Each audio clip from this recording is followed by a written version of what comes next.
నమస్తే, నేను మీ కుప్ప పద్మిని. ఇన్నాళ్ళు మీ సపోర్ట్ ని నాకు అందిస్తూ, మీ ప్రేమని నాకు అందిస్తున్న ప్రతి ఒక్కరికి కృతజ్ఞతలు. ఇప్పుడు చూడబోతున్న ఈ వీడియో కూడా ఖచ్చితంగా మీకు ఉపయోగపడుతుంది. లైక్, షేర్ అండ్ సబ్స్క్రైబ్ చేసి మీ ఇష్టాన్ని అలాగే మీ సపోర్ట్ ని నాకు అందించండి. అలాగే ఈ వీడియో పట్ల మీ అభిప్రాయాన్ని కమెంట్ సెక్షన్ లో కమెంట్ చేసి నాకు తెలియజేయండి. నమస్తే, వెల్కమ్ టు అవర్ ఛానల్. నేను కుప్ప పద్మిని. ఈ రోజు మన గెస్ట్ ఎవరు అంటే, ఆయన గురించి ఇంట్రడక్షన్ ఇవ్వాల్సిన అవసరం లేదు. ఆయన చాలా మందికి సుపరిచితులే. నేషన్ నీడ్స్ హిమ్ లాగా హైందవం నీడ్స్ హిమ్ అని అంటే పర్ఫెక్ట్ గా ఉంటుందేమో. ఆయనే కరుణాకర్ గారు. మాట్లాడదాం. కరుణాకర్ గారు నమస్తే అండి. నమస్తే అండి. ఎలా ఉన్నారు కరుణాకర్ గారు? బాగున్నాను. చాలా చాలా కృతజ్ఞతలండి మీ సమయాన్ని ఇచ్చినందుకు. సో ఒక ఫైటర్ గా ముందుకు వెళ్తూ ఉన్నారు. What is your Moto? ఎక్కడి నుంచి వస్తోంది ఇంత ధైర్యం? First question, straight question. రెండు ప్రశ్నలు అడిగారు. మోటో అండ్ ధైర్యం రెండు చెప్పండి. మోటో చెప్పండి ఫస్ట్. మోటో అంటే మనం చాలాసార్లు చెప్పేదే, కొన్ని మతాల వల్ల భారతదేశానికి ఒక పెద్ద ప్రమాదం పొంచి ఉంది అనేది మా యొక్క విశ్లేషణ కావచ్చు, ఆలోచన కావచ్చు, అభిప్రాయం కావచ్చు. ఆ మతాల బారిన పడి భారతదేశం చరిత్రలో చాలా నష్టపోయింది, భవిష్యత్తులో మళ్ళీ నష్టపోకూడదు. దానికోసం పనిచేస్తా ఉన్నాం. సో ఎప్పటి నుంచి మొదలైంది ఈ థాట్ ప్రాసెస్ మీలో? అంటే శివశక్తి ఎప్పటి నుంచి మొదలైంది అంటున్నారా? అసలు ఈ ఆలోచన మీలో ఈ ఆలోచన నాలో అయితే ఒక చిన్న వయసులోనే, ఒక 15-16 సంవత్సరాల వయసు నుంచే ప్రారంభమైంది. ఎలా స్టార్ట్ అయింది? ఏది మిమ్మల్ని ఎలా టర్న్ చేసింది ఇటువైపు? అదే ఒక పీరియడ్ ఆఫ్ టైంలో జరిగింది. ఇది ఒక ప్రాసెస్. అది అంటే కొన్ని సంఘటనలు బాగా ప్రభావితం చేసాయి. వాటన్నిటి యొక్క వన్ ఆఫ్ ద ఇన్సిడెంట్స్ చెప్పండి. ఏంటది మిమ్మల్ని? అంటే లేదు నేను ఫైట్ చేయాలని మీరు చాలా గట్టిగా ఉన్నారు. మీలాగా చాలా రేర్ గా చూస్తాం మీలాంటి పర్సనాలిటీస్ ని. ఏది మిమ్మల్ని టర్న్ చేసింది అంటే ఏం చెప్తారు? అంటే జనరల్ గా చరిత్రలో మీరు చూసుకుంటే ఎవరైనా సరే ఒక ఫైటర్స్, మీరు అన్నట్టుగా ఫైటర్స్ అనుకుంటే, వాళ్ళు దేని మీద అయితే ఫైట్ చేస్తున్నారో దానివల్ల కొంత బాధితులు అయి ఉంటారు గతంలో. అలాగే ఈ క్రైస్తవ మాఫియా వల్ల నేను బాధితున్నా అన్నమాట. ఎలా అండి? ఎలా మిమ్మల్ని బాధించింది? మా కుటుంబాన్ని మతమార్పిడి చేశారు. ఓకే. అంటే సహజంగా ఎలా అయితే ఒక క్లిష్ట సమయంలో ఎవరికన్నా కష్టాలు, రోగాలు వచ్చినప్పుడు మతాలు మారుస్తారు కదా, అలాగే మాకు మేనత్త ఒక ఆవిడ ఉండేది. ఆ మేనత్తకి ఏదో జబ్బు చేసిందని చెప్పి ఆవిడకి నయమైపోతుంది, మతం మారితే అని చెప్పి మొత్తం ఫ్యామిలీని మతం మార్చారు. మతం మారితే అద్భుతం జరిగిద్ది అన్నారు. ఏం జరిగిందని చచ్చిపోయింది ఆవిడ. అది జరిగిన అద్భుతం. కానీ దానికి మించిన అత్యద్భుతం ఏంటంటే, ఆవిడ చనిపోయిన తర్వాత కూడా మా ఫ్యామిలీని అందులోనే కంటిన్యూ చేశారు. మీరు కూడా ఉన్నారు అందులో?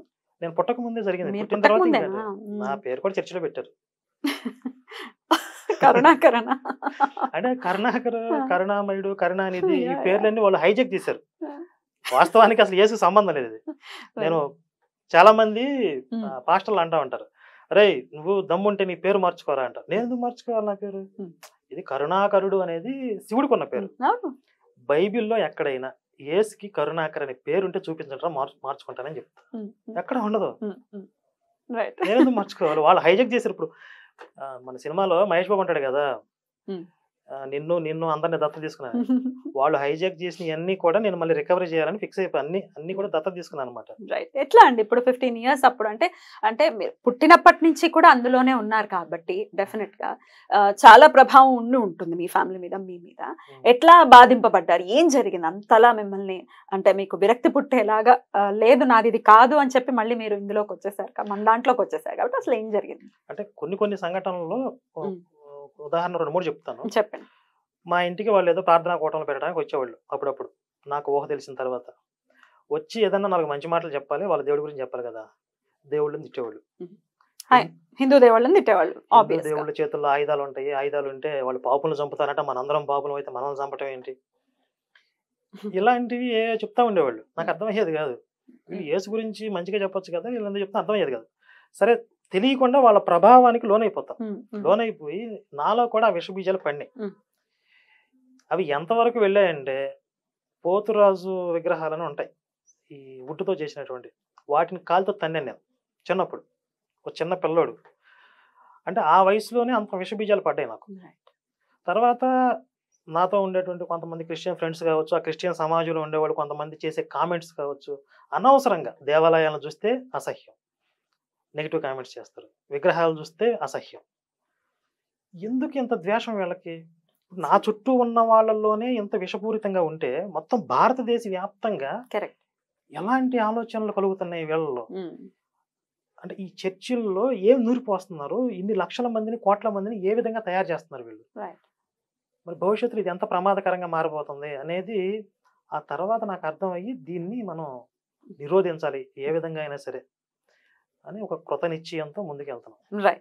సో ఫస్ట్ టైం మరి మళ్ళీ హైందవంలోకి రావాలి అనుకున్నప్పుడు ఎవరి డెసిషన్? మీ ఇంట్లో ఫస్ట్ మీదేనా డెసిషన్, లేకపోతే మీ అమ్మగారు మీ నాన్నగారు వాళ్ళ రియాక్షన్? నాదేనండి. మీదే డెసిషన్. రియాక్షన్ ఏంటి ఇంట్లో వాళ్ళ రియాక్షన్? ఒక్క మా నాన్నే కొంచెం బాగా అడ్డం చెప్పారు. మా అమ్మకి అసలు స్వతహాగా ఇష్టం లేదు. ఆవిడని కొంచెం బలవంతంగా ఈ దైవారాధన మానిపించి చర్చిలోకి తీసుకెళ్లేవాళ్ళు. తర్వాత నేను కొంచెం పెరిగి పెద్ద నా సపోర్ట్ వచ్చిన తర్వాత ఆవిడ ఈజీగానే బయటకు వచ్చేసారు. మా నాన్నే కొంచెం అటు ఇటు తటపటాయించి మళ్ళీ తర్వాత నార్మల్ అయిపోయారు. ఇప్పుడు ఏంటి మీ ఇంట్లో వాళ్ళ రియాక్షన్? మీరు ఇంత గట్టిగా ఫైట్ చేయటం అనేది చూస్తూ ఉన్నాము. అసలు మీలాగా ఉండాలి, ప్రతి ఇంట్లో ఒకళ్ళు ఉండాలి అని కోరుకునేటటువంటి పరిస్థితి ఉంది ఇప్పుడు హైందవుల్లో చాలా మందికి. ఎట్లా ఇంట్లో? ఇప్పుడు మా ఇంట్లో వాళ్ళు విలేజ్ కాబట్టి వాళ్ళకి పూర్తిగా అసలు నేను చేసే పని ఏంటో కూడా పూర్తిగా తెలియదు వాళ్ళకి. యూట్యూబ్ ఫోన్లు ఉన్న వాళ్ళందరికీ తెలుస్తారుగా మీరు. అంటే ఏదో బాగా మాట్లాడుతున్నాడు, 10 మంది మెచ్చుకుంటున్నారు, అంతవరకే తెలుసు. కంటెంట్ పూర్తిగా అర్థం కాకపోవచ్చు, ఏదో మంచి పనే చేస్తున్నాడు అని ఒక అభిప్రాయం తప్ప డీటెయిల్డ్ గా వాళ్ళకి అర్థం కాదు. కాకపోతే సహజంగా తల్లిదండ్రులకు ఉండేటటువంటి కొన్ని ఎక్స్పెక్టేషన్స్, పెళ్లి, ఉంటాయి కదా, పిల్లలు, ఇవన్నీ కాపురం, ఇవన్నీ ఉండాలి కదా అనే ఉంటాయి. అవన్నీ మనకు సెట్ కదని చెప్తాను. అక్కడ కొంచెం డిసప్పాయింట్ అవుతున్నారు. ఓకే, ఒక పర్సనల్ క్వశ్చన్, ఎంత మీ వయసు? సంబంధాలు చూస్తారా? మీరు చేసుకోనని ఓపెన్ గా చెప్తే ఇంకేం చూస్తాం. ఎంత మీ వయసు? 30+. 30+. ఎందుకు చేసుకోని అంటున్నారు పెళ్లి? What is the reason?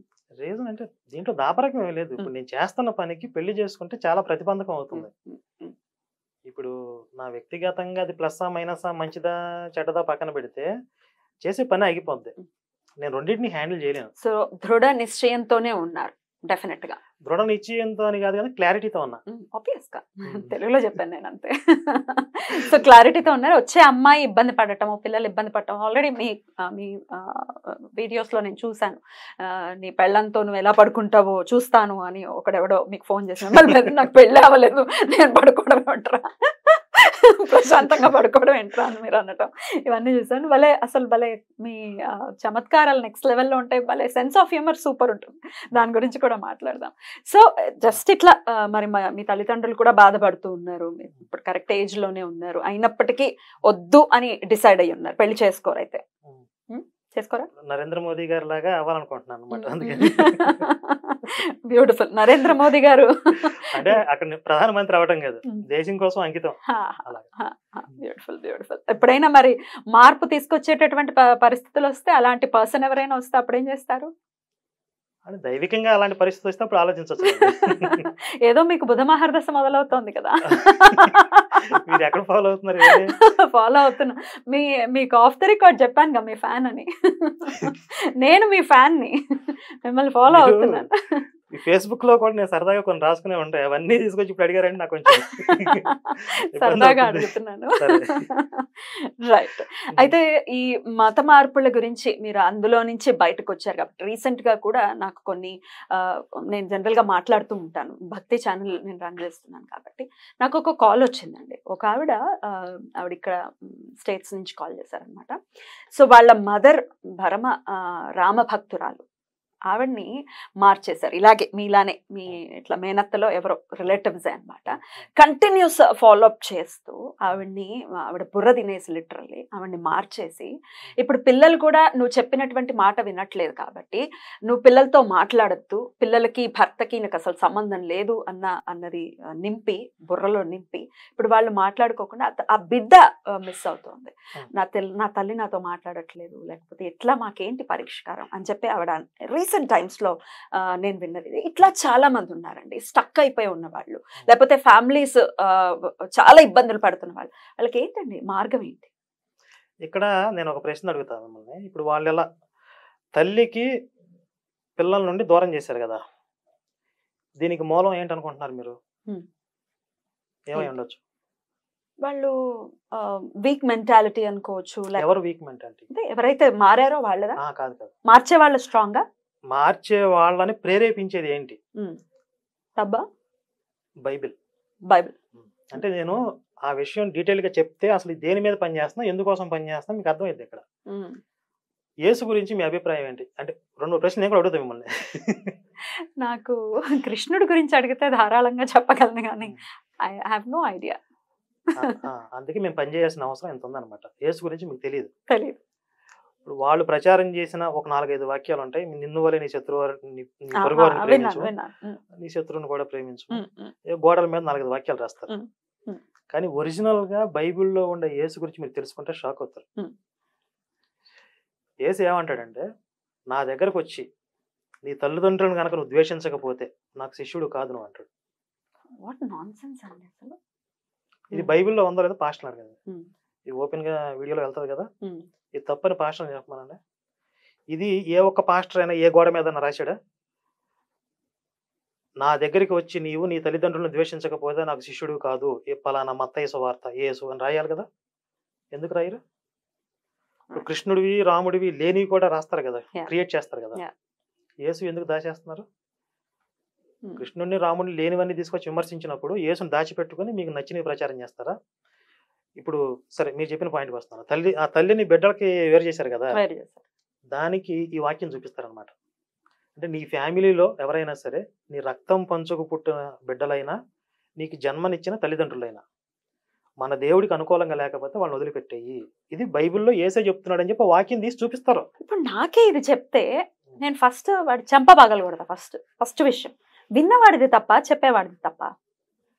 2000 సంవత్సరాల నుంచి మొత్తం ప్రపంచాన్ని ఇన్ఫ్లుయెన్స్ చేస్తున్న ఒక పుస్తకంలో ఉందండి. ఇది ఒక దైవ గ్రంథంగా భావిస్తున్నటువంటి ఒక పుస్తకాన్ని పట్టుకుని ఇలాంటివి చేస్తున్నారు. కరెక్టే ఉంది, కరెక్టే. నేను అడిగేది ఏంటంటే, అది విన్నవాడిది తప్ప, చెప్పిన వాడిదే తప్ప. ఇప్పుడు నా దగ్గరికి వస్తే నేను వినను కదా, నేను ఒప్పుకోను కదా. నేను ఫస్ట్ మాతృదేవో భవ పితృదేవో భవ అని నా బ్రాటప్ లో ఉంది. అది వదిలేసి నువ్వు తల్లిదండ్రులను వదిలేయనంటే విన్న నాకు బుద్ధి ఉండాలిగా. ఇక్కడ మీరు మెంటల్లీ స్ట్రాంగ్ గా ఉన్నారు, కానీ ఇప్పుడు మీరు చెప్పిన తల్లి అంత స్ట్రాంగ్ గా ఉండకపోవచ్చు. చూపించగానే అమ్మో దేవుడు మరి ఆయన చెప్తున్నాడు, మరి వినకపోతే నరకానికి పోతానేమో భయపడిద్ది. నరకానికి పోవటం కంటే పిల్లల్ని వదిలేసుకోవటం ఈజీ కదా అనుకోవచ్చు. వీక్ మైండెడ్ చాలా ఉంటారు కదా, అందరూ మనకులాగా ఉండరుగా. ఇదేంటో ఎట్లా చెప్పేవాడు దేవుడు ఎలాగ అవుతాడు అని మనకు అనిపిస్తుంది. చాలా మందికి దేవుడు ఏదైనా చెప్తాడు అనుకునే వాళ్ళు చాలా మంది ఉన్నారు. కాబట్టి ఈ నీడ్ ఏదైతే ఉందో, అదర్ సైడ్ ఆఫ్ జీసస్ అని చెప్పి ఒక పుస్తకం రాశాను నేను. ప్రపంచానికి తెలియని యేసు. తెలియకుండా ఎందుకు మిగిలిపోయాడు బైబిల్లో? పాస్టర్లు చెప్పట్లేదు కాబట్టి ఇప్పుడు నేను చెప్తున్నా. నేనేమంటానంటే, మీరు ఒరిజినల్ బైబిల్ చెప్పి, ఒరిజినల్ యేసుని చెప్పి, నచ్చితే తీసుకోమని చెప్పాలి. ఉన్నవి దయచేసేసి లేనివి క్రియేట్ చేసి హిందుత్వం మీద ద్వేషాన్ని నూరిపోసి మతాలు మార్చి, మతం మార్చిన తర్వాత వాళ్ళకి వచ్చే బెనిఫిట్స్ మీరు మా వీడియోలు చూస్తారు కాబట్టి మీకు తెలిసే ఉంటుంది. అంతే కదా, 10% దశం భాగాలు విన్నారు కదా. మరి ఈ వీడియోలు చూడక ముందు మీకు ఆ విషయం తెలుసా? తెలియదు కదా. సాక్ష్యం చెప్పాలి. నేను ఎదుర్కొన్నానండి. ఇది అందరూ ఎదుర్కొంటారేమో. నాకు ఒక స్కిన్ డిజీజ్ తో నేను బాధపడ్డాను. సుమారుగా 10 years ఏవో బాధపడ్డాను. అప్పుడు మరి మన హైందవుల్లో మన బ్రాటప్ లో ఏముంది? ఈశ్వరుడు సర్వాంతర్యామి అని మనం భావిస్తాం. ఇందుగలడు అందులేడని సందేహం వలదు అని అన్నప్పుడు నమ్మాము. ఈశ్వరుడు ప్రతి పుట్టలోను, చెట్టులోను, అన్నిట్లోనూ ఉన్నాడని నమ్ముతాం. వరాహిదేవి మరి వరాహ రూపంలో ఉంటే దేవుడని మనం కొలుస్తాం. సో మన బ్రాటప్ లో ఉంది కాబట్టి ఈ కష్టం నుంచి ఎలా బయటపడాలి? 10 years నేను చాలా మదనపడ్డాను. ఎట్లా బయటపడాలంటే వన్ ఆఫ్ మై ఫ్రెండ్స్ తీసుకెళ్లారనమాట. చర్చికి తీసుకెళ్తే నేను సండే ఒక రోజు వెళ్ళా చర్చ్ కాదు అది, సమ్ షెడ్, అక్కడ ఇక్కడ గణపతి కాంప్లెక్స్ దగ్గర షెడ్ లో అనమాట. సో నేను ఏమిటిది సండే ఏం మాట్లాడుకుంటారు వీళ్ళని చెప్పి వెళ్ళాను. బ్యాక్ కూర్చొని వింటున్నా. వాడు ఎప్పుడైతే వేరే దేవుళ్ళు కాదు అనగానే నాకు బుర్ర తిరిగిపోయి ఇది పెద్ద దరిద్రం అన్నాడు 100% అన్నాడు. బుర్ర తిరిగిపోయి ఈ దరిద్రాలన్నీ మనకెందుకు నాయన అని చెప్పి నేను బయటకు వచ్చేసాను. బట్ తర్వాత వాళ్ళు ఏదో ఆయిల్స్ ఇవ్వటము, ఆయిల్ పెట్టుకోండి, ఇదేదో ఏమంటారు దాన్ని, ఏదో నేను ప్రేయర్ చేసిస్తున్నాను కాబట్టి తగ్గిపోతుంది, ఇట్లాంటివి ఏవో ట్రై చేశారు. తర్వాత ఒక ఆవిడ నన్ను సిస్టర్ అని పిలుస్తూ చాలా నన్ను అంటే మీకు తగ్గిపోవటం కోసం నేను మిమ్మల్ని ప్రేయర్లో పెట్టాను, మా టీం అందరూ ప్రేయర్స్ చేస్తున్నారు, మీకు ఫాలో అప్ అండి ఎంత పర్ఫెక్ట్ ఫాలో అప్ లో ఉంటారంటే 10% చాలా గట్టిగా ఉంది కాబట్టి వాళ్ళ ఫాలో అప్స్ కూడా అలాగే ఉంటాయి. కొత్తగా వచ్చిన వాళ్ళ మీద బాగా కాన్సంట్రేషన్ చేస్తారు డెఫినెట్లీ. సో నన్ను ఫాలో అప్ చేసి మేము ఇలా ప్రేయర్ చేసాం, మీకు ఇప్పుడు ఎలా ఉంది అని అంటే తగ్గింది ఎప్పుడు లేదు, నాకు ఎప్పుడు తగ్గలేదు. చెప్పేదాన్ని అలాగే, నాకేం తగ్గలేదు. తగ్గలేదండి. మీకు తగ్గిపోతుంది. నేనైతే సరే మీకు తగ్గట్లేదు అంటున్నారు కాబట్టి ఇంకొంచెం స్ట్రాంగ్గా నేను ప్రేయర్స్ చేస్తాను, మీకు తగ్గితే మీరు వచ్చి సాక్ష్యం చెప్తారా? ఏమిటి సాక్ష్యాలు చెప్పడం? నేనేమన్నా నేరం చూసానా, ఘోరం చూసానా? ఈ సాక్ష్యాలు, నాకు ఈ సాక్ష్యాలు వద్దు, మీరు తగ్గించడాలు వద్దు, మీరు నన్ను వదిలేండి అని నేను వదిలించుకుంటాను. This is what happened. So మీరు కూడా బాధితురాలే. నేను నా దరిదాపుల దాకా వాళ్ళు రాలేదు, పడలేదు. ఇట్లా జరిగింది నా లైఫ్. తప్పిన ప్రమాదం అంటారు కదా, మీరు కొంచెం మెంటల్లీ వీక్ గా ఉంటే త్రుటిలో తప్పిన ప్రమాదం. ఆ ప్రమాదం ఎలా తప్పింది అంటే నేను నా కృష్ణుడిని, నా రాముడిని నేను బలంగా నమ్ముతున్నాను. వాళ్ళు ఏదో ఒక రూపాన్ని నా కృష్ణుడు ఖచ్చితంగా నాకు ఒక పాత్ చూపిస్తాడని నేను నమ్మాను గట్టిగా. తర్వాత నేను ఆలోచించా, ఎందుకు నేను ఇలా ఆలోచిస్తున్నాను, కష్టం అనేది వస్తుంది, రోగమే కదా తగ్గుతుంది కదా, స్కిన్ డిజీజే కదా తగ్గుతుంది కదా అని మెల్లమెల్లగా. ఈ సాక్ష్యాలు చెప్పడం ఏంటండి? సాక్ష్యాలు అంటే క్రియేటెడ్ దొంగ సాక్ష్యాలు అంటే, ఇప్పుడు మీరు అన్నట్లుగా మీరు ఏదో ఒక ఇబ్బందికర పరిస్థితుల్లో అక్కడికి వెళ్ళారు, మీరు ఆల్రెడీ మళ్ళీ ట్రీట్మెంట్ కూడా తీసుకుంటూ ఉండొచ్చు, ఒక పక్క ట్రీట్మెంట్ తీసుకుంటారు కదా. నేను వెళ్ళలేదు సాక్ష్యం చెప్పడానికి, ఎక్కడికి వెళ్ళలేదు, ఓ షెడ్కి వెళ్ళాను అంతే. అయితే ఈ ట్రీట్మెంట్ తీసుకోవడం వల్ల కూడా కొన్ని తగ్గుతాయి కదా, అప్పుడు వాళ్ళ ఖాతాలో వేసుకుంటారు, దీని వచ్చి సాక్ష్యం చెప్పంటారు. లేదా జూనియర్ ఆర్టిస్టులను తీసుకొచ్చి సాక్ష్యాలు చెప్పేస్తారు. ఏంటంటే అద్భుతాలు. 2000 సంవత్సరాల నుంచి వీళ్ళు జనాలు ఎలా మోసం చేస్తున్నారంటే మిరాకిల్స్, ఇది చాలా పెద్ద విషయం. ఈ మిరాకిల్స్ పేరుతో జనాలను అట్రాక్ట్ చేస్తున్నారు. అట్రాక్ట్ అంటే ఇది ఒక మార్కెటింగ్ సిస్టమ్ అనమాట. మీరు జాయిన్ అవ్వండి, ఇంకొక ముగ్గురిని జాయిన్ చేయించండి. దానికి ఎలాంటి ఎరేస్తారంటే, పరలోకమందు నీ ప్రతిఫలం అధికమగును. అసలు ఏంటి ఆ పరలోకంలో ప్రతిఫలం ఎలా ఉంటుందో, అధికమయ్యేది ఏంటి నాకు అర్థం కాదు ఇప్పటికీ. ఉండేది ఒకటే స్వర్గం అన్నట్టుగా చెప్తారు. పరలోకంలో నీ ప్రతిఫలం అధికమగును అంటే 2 వైన్ బాటిల్స్ ఎక్కువ ఇస్తాడు, నాకు అర్థం కాదు. అంటే ఇంకో నలుగురిని జాయిన్ చేపిస్తే అక్కడ నిన్ను బాగా చూసుకుంటాడు యేసు. లేదా నువ్వు దేవుడికి లెక్క చెప్పాలి, నువ్వు అక్కడికి వెళ్ళి నువ్వు ఒక్కడవే రక్షించబడితే సరిపోయిద్దా? నీ చుట్టుపక్కల వాళ్ళని లాగొద్దా? నీ ఇంటి వెనకాల లాగొద్దా? వాళ్ళందరిని వదిలేస్తావా అని చెప్పి నిన్ను అక్కడ నిలదీస్తాడు యేసు. అప్పుడు నువ్వేం సమాధానం చెప్తావు? అంటే యేసుకి అదే పనిలో ఉంటాడు, నా మతంలోకి అందరిని తీసుకురండి, నా మతంలోకి అందరిని తీసుకురండి అని చెప్పి అక్కడ కూర్చొని మొత్తుకుంటా ఉంటాడు. ఆ విధంగా ఈ చైన్ సిస్టమ్ అనేది బిల్డ్ చేస్తారు వీళ్ళు. కల్వరి సతీష్ అయితే కొన్ని వాగ్దానాలు రాపిస్తాడు అనమాట. దాంట్లో ఒక వాగ్దానం ఏంటంటే, ప్రతి నెల దేవుని మందిరానికి ఒక కొత్త వ్యక్తిని నడిపిస్తానని చెప్పి ప్రామిస్ చేయాలి. అందరూ నెలకొకటి మతం మార్చాలి, ప్రతి నెల క్రమం తప్పకుండా దశంభాగాలు చెల్లిస్తా అని చెప్పి ప్రామిస్ చేయాలి, ప్రతి ఆదివారం కానుకను సమర్పిస్తాను ప్రామిస్ చేయాలి. ఇట్లా కొన్ని వాగ్దానాలు రాపిస్తే సంతకాలు పెట్టిస్తారు. అలా ఉంటది. పెట్టే వాళ్ళు కూడా కొంచెం ఆలోచించుకోవాలి, అసలు మనం ఏం చేస్తున్నాం, వాట్ ఈజ్ అవర్ అంటే థాట్ ప్రాసెస్ ఎలా ఉంది మనది అనేది డెఫినెట్ గా ఆలోచించుకోవాలి. స్ట్రాంగ్. బైబిల్లో వాళ్ళని గొర్రెలు అంటారు. కొంతమంది ఐక్యూ లెవెల్స్ నిజంగా అలాగే ఉంటాయి. ఇందులో తప్పే ఉంది అనే విధంగా అసలు మనం ఫైట్ చేసేది, ఎంత మొత్తుకునేది వాళ్ళ కోసమే. మాకేంటి, మేము ఇష్టపూర్వకంగానే దోపిడీకి గురవుతున్నాం, నీకేంటి బాధ అన్నట్టుగా మాట్లాడతారు. మనకి ఏం చేయాలో అర్థం కదా. ఎగ్జాక్ట్లీ. అయితే ఇందాక నేను అడిగినటువంటి ప్రశ్న ఇప్పుడు ఆల్రెడీ అలా స్ట్రక్ అయి ఉన్నారు. కొన్ని కాల్స్ కూడా నేను విన్నానండి. అంటే ఆల్రెడీ బాప్టిజం తీసేసుకుని మళ్ళీ అక్కడ ఏదో మరి కష్టాలన్నీ తీరిపోతాయన్న ప్రామిస్ లో ఇంకోటో ఏదో చేస్తే వెళ్ళిపోతారు. బట్ మాకు ఇక్కడ మేము ఇమ్మలేకపోతున్నాం, మేము మళ్ళీ వెనక్కి రావాలనుకుంటున్నాం, కానీ వెనక్కి రావడానికి మళ్ళీ వీళ్ళు భయపడుతున్నారు. ఆబ్వియస్ గా భయపడతారు. రావడానికి భయపడిన వాళ్ళు వెళ్తే ఊరుకోరు కదా. మరి వెనక్కి స్టక్ అయి ఉన్న వాళ్ళు ఎలా వెనక్కి రావాలి? మీరు ఘర్వాపసి చాలా అద్భుతంగా చేస్తూనే ఉన్నారు, బట్ అలా మెంటల్లీ ఎలా వాళ్ళు స్ట్రాంగ్ అవ్వాలి, ఎలా బయటకు రావాలి? అంటే వాళ్ళకి ఏదైనా భయాలు ఉన్నాయి మాకు వెనక రావడానికి అని చెప్పి మనల్ని కాంటాక్ట్ అయితే వాళ్ళ భయాలని మేము పోగొడతాం. అంటే ఏవైతే ఉన్నాయో సందేహాలు మనం క్లారిటీ ఇస్తాం. కానీ మాతో మాట్లాడడానికి కూడా భయపడితే మనం ఏం చేయలేం, అసలు మన దాకా రావాలి కదా. సో మీరైతే ఇప్పుడు మీ ఛానల్లో కనిపిస్తున్నటువంటి నంబర్స్ కి కాల్ చేస్తే మీరు హెల్ప్ చేస్తారా? ఖచ్చితంగా. గర్వాపసికి హెల్ప్. ఇప్పుడు మనం గర్వాపసి అని చెప్పి వీడియోలు చేస్తున్నాం, చాలా కొద్ది మంది మాత్రం బయటకు వచ్చి మాట్లాడుతున్నారు, చాలా మంది ఇంటర్నల్ గా చేంజ్ అవుతున్నారు. అంటే వాళ్ళు ఎందుకని మరి ఓపెన్ గా చెప్పలేకపోతున్నారు? అంటే అప్పటిదాకా వాళ్ళ చుట్టుపక్కల ఈ ఫ్రెండ్ సర్కిల్లో, రిలేటివ్స్ లో చాలా గొప్పగా చెప్పుకొని చాలా కొన్ని కామెంట్స్ చేసి ఉంటారు, మేము నమ్మిందే సత్యము, మీరు అంతా ఫేక్ అని చెప్పి. ఇప్పుడు అదంతా ఒట్టిదే బోటకు అని చెప్పి తేలిన తర్వాత కాస్త ఇబ్బంది పడతారు. అందువల్ల మళ్ళీ ఎందుకు, లేదా చుట్టూ ఉండే క్రిస్టియన్ ఫ్రెండ్స్ లో మళ్ళీ మేము బయటకు వచ్చి మాట్లాడితే వీళ్ళకి శత్రువు అవుతాము అది కూడా అని కొంతమందికి భయాలు ఉంటాయి. కాకపోతే మనకి థ్యాంక్స్ చెప్తారు అంతే, మీ వల్ల మేము నిజం తెలుసుకున్నాం ధన్యవాదాలు అని చెప్తారు, బయటకు వచ్చి మాట్లాడమంటారు. కొంతమంది ఫోన్ కాల్స్ రికార్డ్ చేసి అంతవరకు పర్మిషన్ ఇస్తారు, ఫోన్ కాల్ వరకు పెట్టండి. ఇప్పుడు మన అవన్నీ ఎందుకు రికార్డ్ చేసి పెడుతున్నాం, ఫోన్ కాల్స్ అయినా వీడియోస్ అయినా అంటే, ఇప్పుడు వాళ్ళు ఏవైతే దొంగ సాక్ష్యాలు ఇప్పుడు నేను యేసు మతంలోకి వచ్చా నాకు అవి జరిగిపోయింది ఇవి జరిగిపోయింది అని చెప్తున్నారో, మొత్తం డంప్ యార్డ్ లాగా యూట్యూబ్ ఓపెన్ చేస్తే కుప్పలుగా ఉంటాయి ఇవన్నీ. వాటి వల్ల చాలా మంది ఇన్ఫ్లుయెన్స్ అయ్యే అవకాశం ఉంది. కాబట్టి అసలు ట్రూత్ వాస్తవాలు ఏంటి, అందులోకి వెళ్ళిన తర్వాత వీళ్ళు ఎలాంటి బాధలు పడ్డారు, ధైర్యంగా మళ్ళీ వాటన్నిటిని ఆ బంధనాలన్నింటినీ తెంచుకుని బయటికి ఎలా రాగలిగారు, ఇవి వాళ్ళ అనుభవాలు చెప్తే, ఈ సాక్ష్యాలు కాదు వాళ్ళ అనుభవాలు చెప్తే దానివల్ల ఇంకొంతమంది ఇన్స్పైర్ అవుతారు. డెఫినెట్లీ ఎంతో కొంత ధైర్యం అయితే ఖచ్చితంగా నింపుతుంది. ఏంటి ప్రొసీజర్ ఏముంటుందండి గర్భాపసికి? మా దగ్గర ప్రొసీజర్ అంటూ ఏం లేదు. అంటే మీరు అనేది వైదికంగానా? వైదికంగా ఏమైనా ఉంటుంది? అలా ఏం లేదండి. నేనేం చెప్తానంటే, మీ దగ్గరలో ఉన్న దేవాలయానికి వెళ్ళి నమస్కారం చేసుకోండి. క్షమార్పణ ఎలా చెప్పాలి మరి? క్షమాపణ చెప్పాలి కదా. తప్పు క్షమాపణ అంటే కొంతమంది మతం మత్తులో ఉన్నప్పుడు దైవదోషం చేస్తారు, దానికే క్షమార్పణ. మన కృష్ణుడు మనకి స్వాతంత్రాన్ని ఇచ్చాడు, ఇది చెయ్యి ఇలా చెయ్యి అని భగవద్గీతలో చెప్పాడు. నువ్వు ఏదైనా చెయ్యి కానీ ఇది మాత్రమే చెయ్యి అని చెప్పి ఉన్నాడు, దిశానిర్దేశం చేశాడు. కానీ ఇలా మీరు అన్నట్టుగా దైవదూషణ చేసినప్పుడు మన మనసు చెప్తూ ఉంటుంది, ఆనాడు ఇలా తిట్టావు, మళ్ళీ వచ్చి మరి స్వామిని మొక్కటం అంటే అదేం ఆషామాషి విషయం కాదు కదా. ఎలా క్షమాపణ చెప్పాలి స్వామికి? అంటే ఏ స్వామిని తిట్టారో ఆ దేవాలయానికి వెళ్ళి మనస్ఫూర్తిగా క్షమాపణ చెప్పమని చెప్తాను, అంతకు మించి మనం చేసేది ఏం లేదు.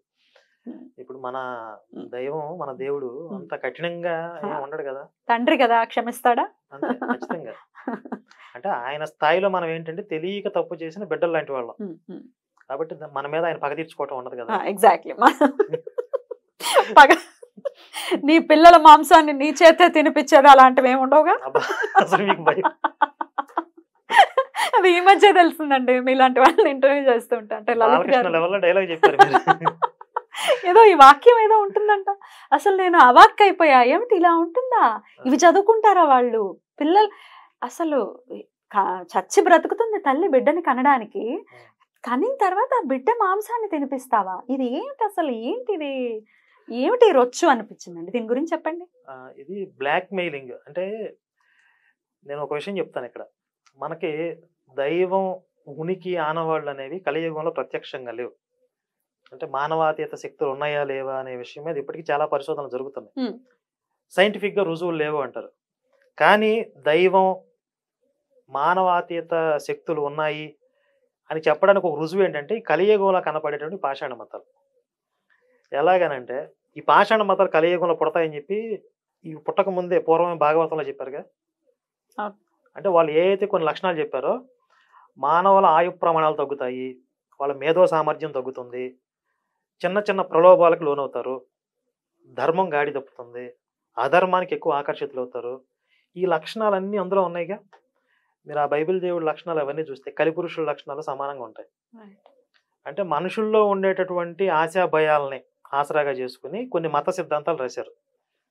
మన దేవుడిని నమ్ముకుంటే మీకు అనంతకాలం పాటు అనంతమైన మేలు చేస్తాడు, తరతరాలకి నేను ఆశీర్వదిస్తాడు, ఈయనకి విధేయుడై ఉండాలి, ఇంక ఈయన తప్ప వేరే దేవుని మొక్కకూడదు. ఇక ఇక్కడ ధర్మం అధర్మం ఉండదు. ఇక నువ్వు ధార్మికంగా జీవించాలి, కొన్ని విలువలతో జీవించాలి, నీ చుట్టూ ఉన్న సమాజంలో నువ్వు ఎలా బ్రతకాలి, ఇవి ఉండవు. నువ్వు ఈ దేవుడిని మొక్కాలి, ఇంకొక దేవతల వైపు నువ్వు తిరగకూడదు. ఇంకా మొత్తం బైబిల్ ప్రస్తావన అంతా ఇదే మొత్తం ఇదే ఉంటుంది. మీరు ఏ పేజీ తీయండి, మీరు బైబిల్లో పుల్లబెట్టి ఒక పేజీ తీయండి, అందులో నిన్ను చంపుతాను అరుకుతాను లేకపోతే ఓల్డ్ టెస్టిమెంట్ లో. అంటే న్యూ టెస్టిమెంట్ లో కూడా చాలా వరకు ఉంటాయి. ఎందుకు ఇన్ని సంస్కరణలు చేస్తున్నారు? ఇవన్నీ దాచిపెట్టడానికేనా? ఎవరు ఇప్పుడు బైబిల్లో బోల్డ్ అన్ని సంస్కరణలు, ఇప్పుడు ఒక రకరకాల పుస్తకాల్లోనే రకరకాల మార్పులు వస్తున్నాయి కదా, ఒక గ్రంథంలోనే ఎందువలన ఇన్ని మార్పులు వస్తున్నాయి బైబిల్ కి సంబంధించి? అంటే రకరకాల వెర్షన్స్ ఉన్నాయి. అదే ఇన్ని వర్షన్స్ ఉండడం ఏంటి అసలు? ఇవన్నీ డెనామినేషన్స్ అన్నమాట. ఒక డెనామినేషన్ లో కొన్ని బుక్స్ ఉంటాయి. డినామినేషన్ అయిపోతుందా కొన్నాళ్ళ తర్వాత? 30,000 డెనామినేషన్స్ ఉన్నాయి ప్రపంచవ్యాప్తంగా క్రైస్తవంలో. కానీ ఒక డెనామినేషన్ వాళ్ళ ప్రకారం ఏంటంటే మిగిలిన వాళ్ళందరూ నరకానికి పోతారు క్రైస్తవంలోనే. వాళ్ళు క్రైస్తవులు అయినప్పటికీ ఈ డెనామినేషన్ లో ఉన్న వాళ్ళు మాత్రమే స్వర్గానికి వెళ్తారు, మిగిలిన వాళ్ళందరూ నరకానికి పోతారు. అంటే అంత ఐక్యూ లెవెల్స్ తక్కువగా ఉంటాయి వాళ్ళకి, ఎంతసేపు కూడా దీని చుట్టూ తిరుగుతూ ఉంటుంది. ఇప్పుడు బైబిల్ అంటే ఒక పుస్తకం కాదు, అది కొన్ని పుస్తకాల సముదాయం, కలెక్షన్ ఆఫ్ బుక్స్ అంటారు. మరి ఎలాంటి అంటే ఒక ధర్మం లేదు, ఒక నైతిక విలువలు ఏమీ లేని ఈ బైబిల్ ఇన్ని దేశాలలో ఎలా చలామణి అవుతుంది? ఇంతమంది ఎలా దాన్ని ఫాలో చేస్తున్నారు ఆ దీని మతాన్ని మీద ఇప్పుడు మేము అనేది? పుస్తకం రాస్తున్నాం, క్రైస్తవం ఎలా వ్యాపించింది. హ్మ్. హ్మ్. ఫస్ట్ ఇజ్రాయెల్లో స్టార్ట్ అయింది. హ్మ్. ఇజ్రాయెల్లో తరిమేశారు. హ్మ్. యేసు శిష్యులు 12 మంది కదా, అందులో ఒకడు యేసును పట్టించేశాడు, తర్వాత సూసైడ్ చేసుకున్నాడు అంటారు. హ్మ్. మిగిలిన 11 మందికి పౌలు అనేవాడు తోడయ్యాడు. ఈ 12 మంది కలిసి ఇజ్రాయెల్లో యేసుని దేవుడి కుమారుడిగా చిత్రీకరించే పని చేశారు. యూదులు నమ్మలేదు. వాళ్ళందరినీ ఎక్కడ కనపడితే అక్కడ తన్నారు. వీళ్ళు తర్వాత ఇజ్రాయెల్ బయటికి వెళ్ళిపోయారు. బయటికి వెళ్ళిపోయి అక్కడ కన్వర్ట్ చేయడం మొదలుపెట్టారు. దానికి ప్రధానంగా వీళ్ళకి 2 విషయాలు అడ్డం వచ్చినాయి. ఇశ్రాయేలీయులకు తప్ప అన్యులకు సువార్త చెప్పకూడదు అనేది వాళ్ళకి ఒక రూల్ ఉంది. యేసే చెప్పింది అది. దాన్ని బ్రేక్ చేసి అన్యులకు కూడా సువార్త చెప్పమని యేసు నాకు కల్లా కనపడ్డాడని చెప్పి పేతురు చెప్పాడు. పేతురు అనే శిష్యుడు.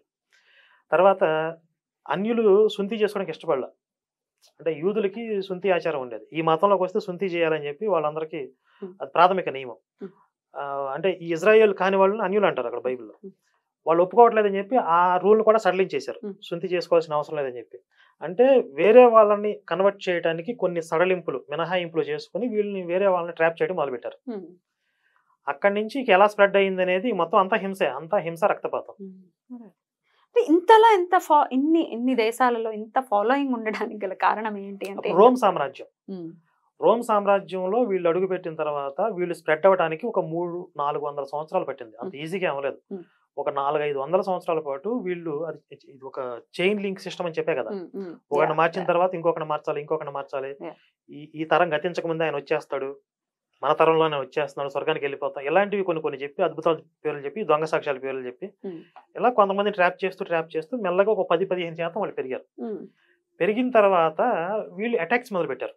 అంటే వేరే దేవాలయాల మీద అటాక్స్ చేయడం కానీ, వేరే మత గ్రంథాలని ద్వేషించడం కానీ, వీళ్ళు ఏంటంటే అప్పుడు దాకా అణిగిమణిగి ఉన్నవాళ్ళు ఒక 10-15% చేరుకున్న తర్వాత ఇక ఒరిజినల్ వికృత స్వరూపాలు బయటకు వచ్చినాయి.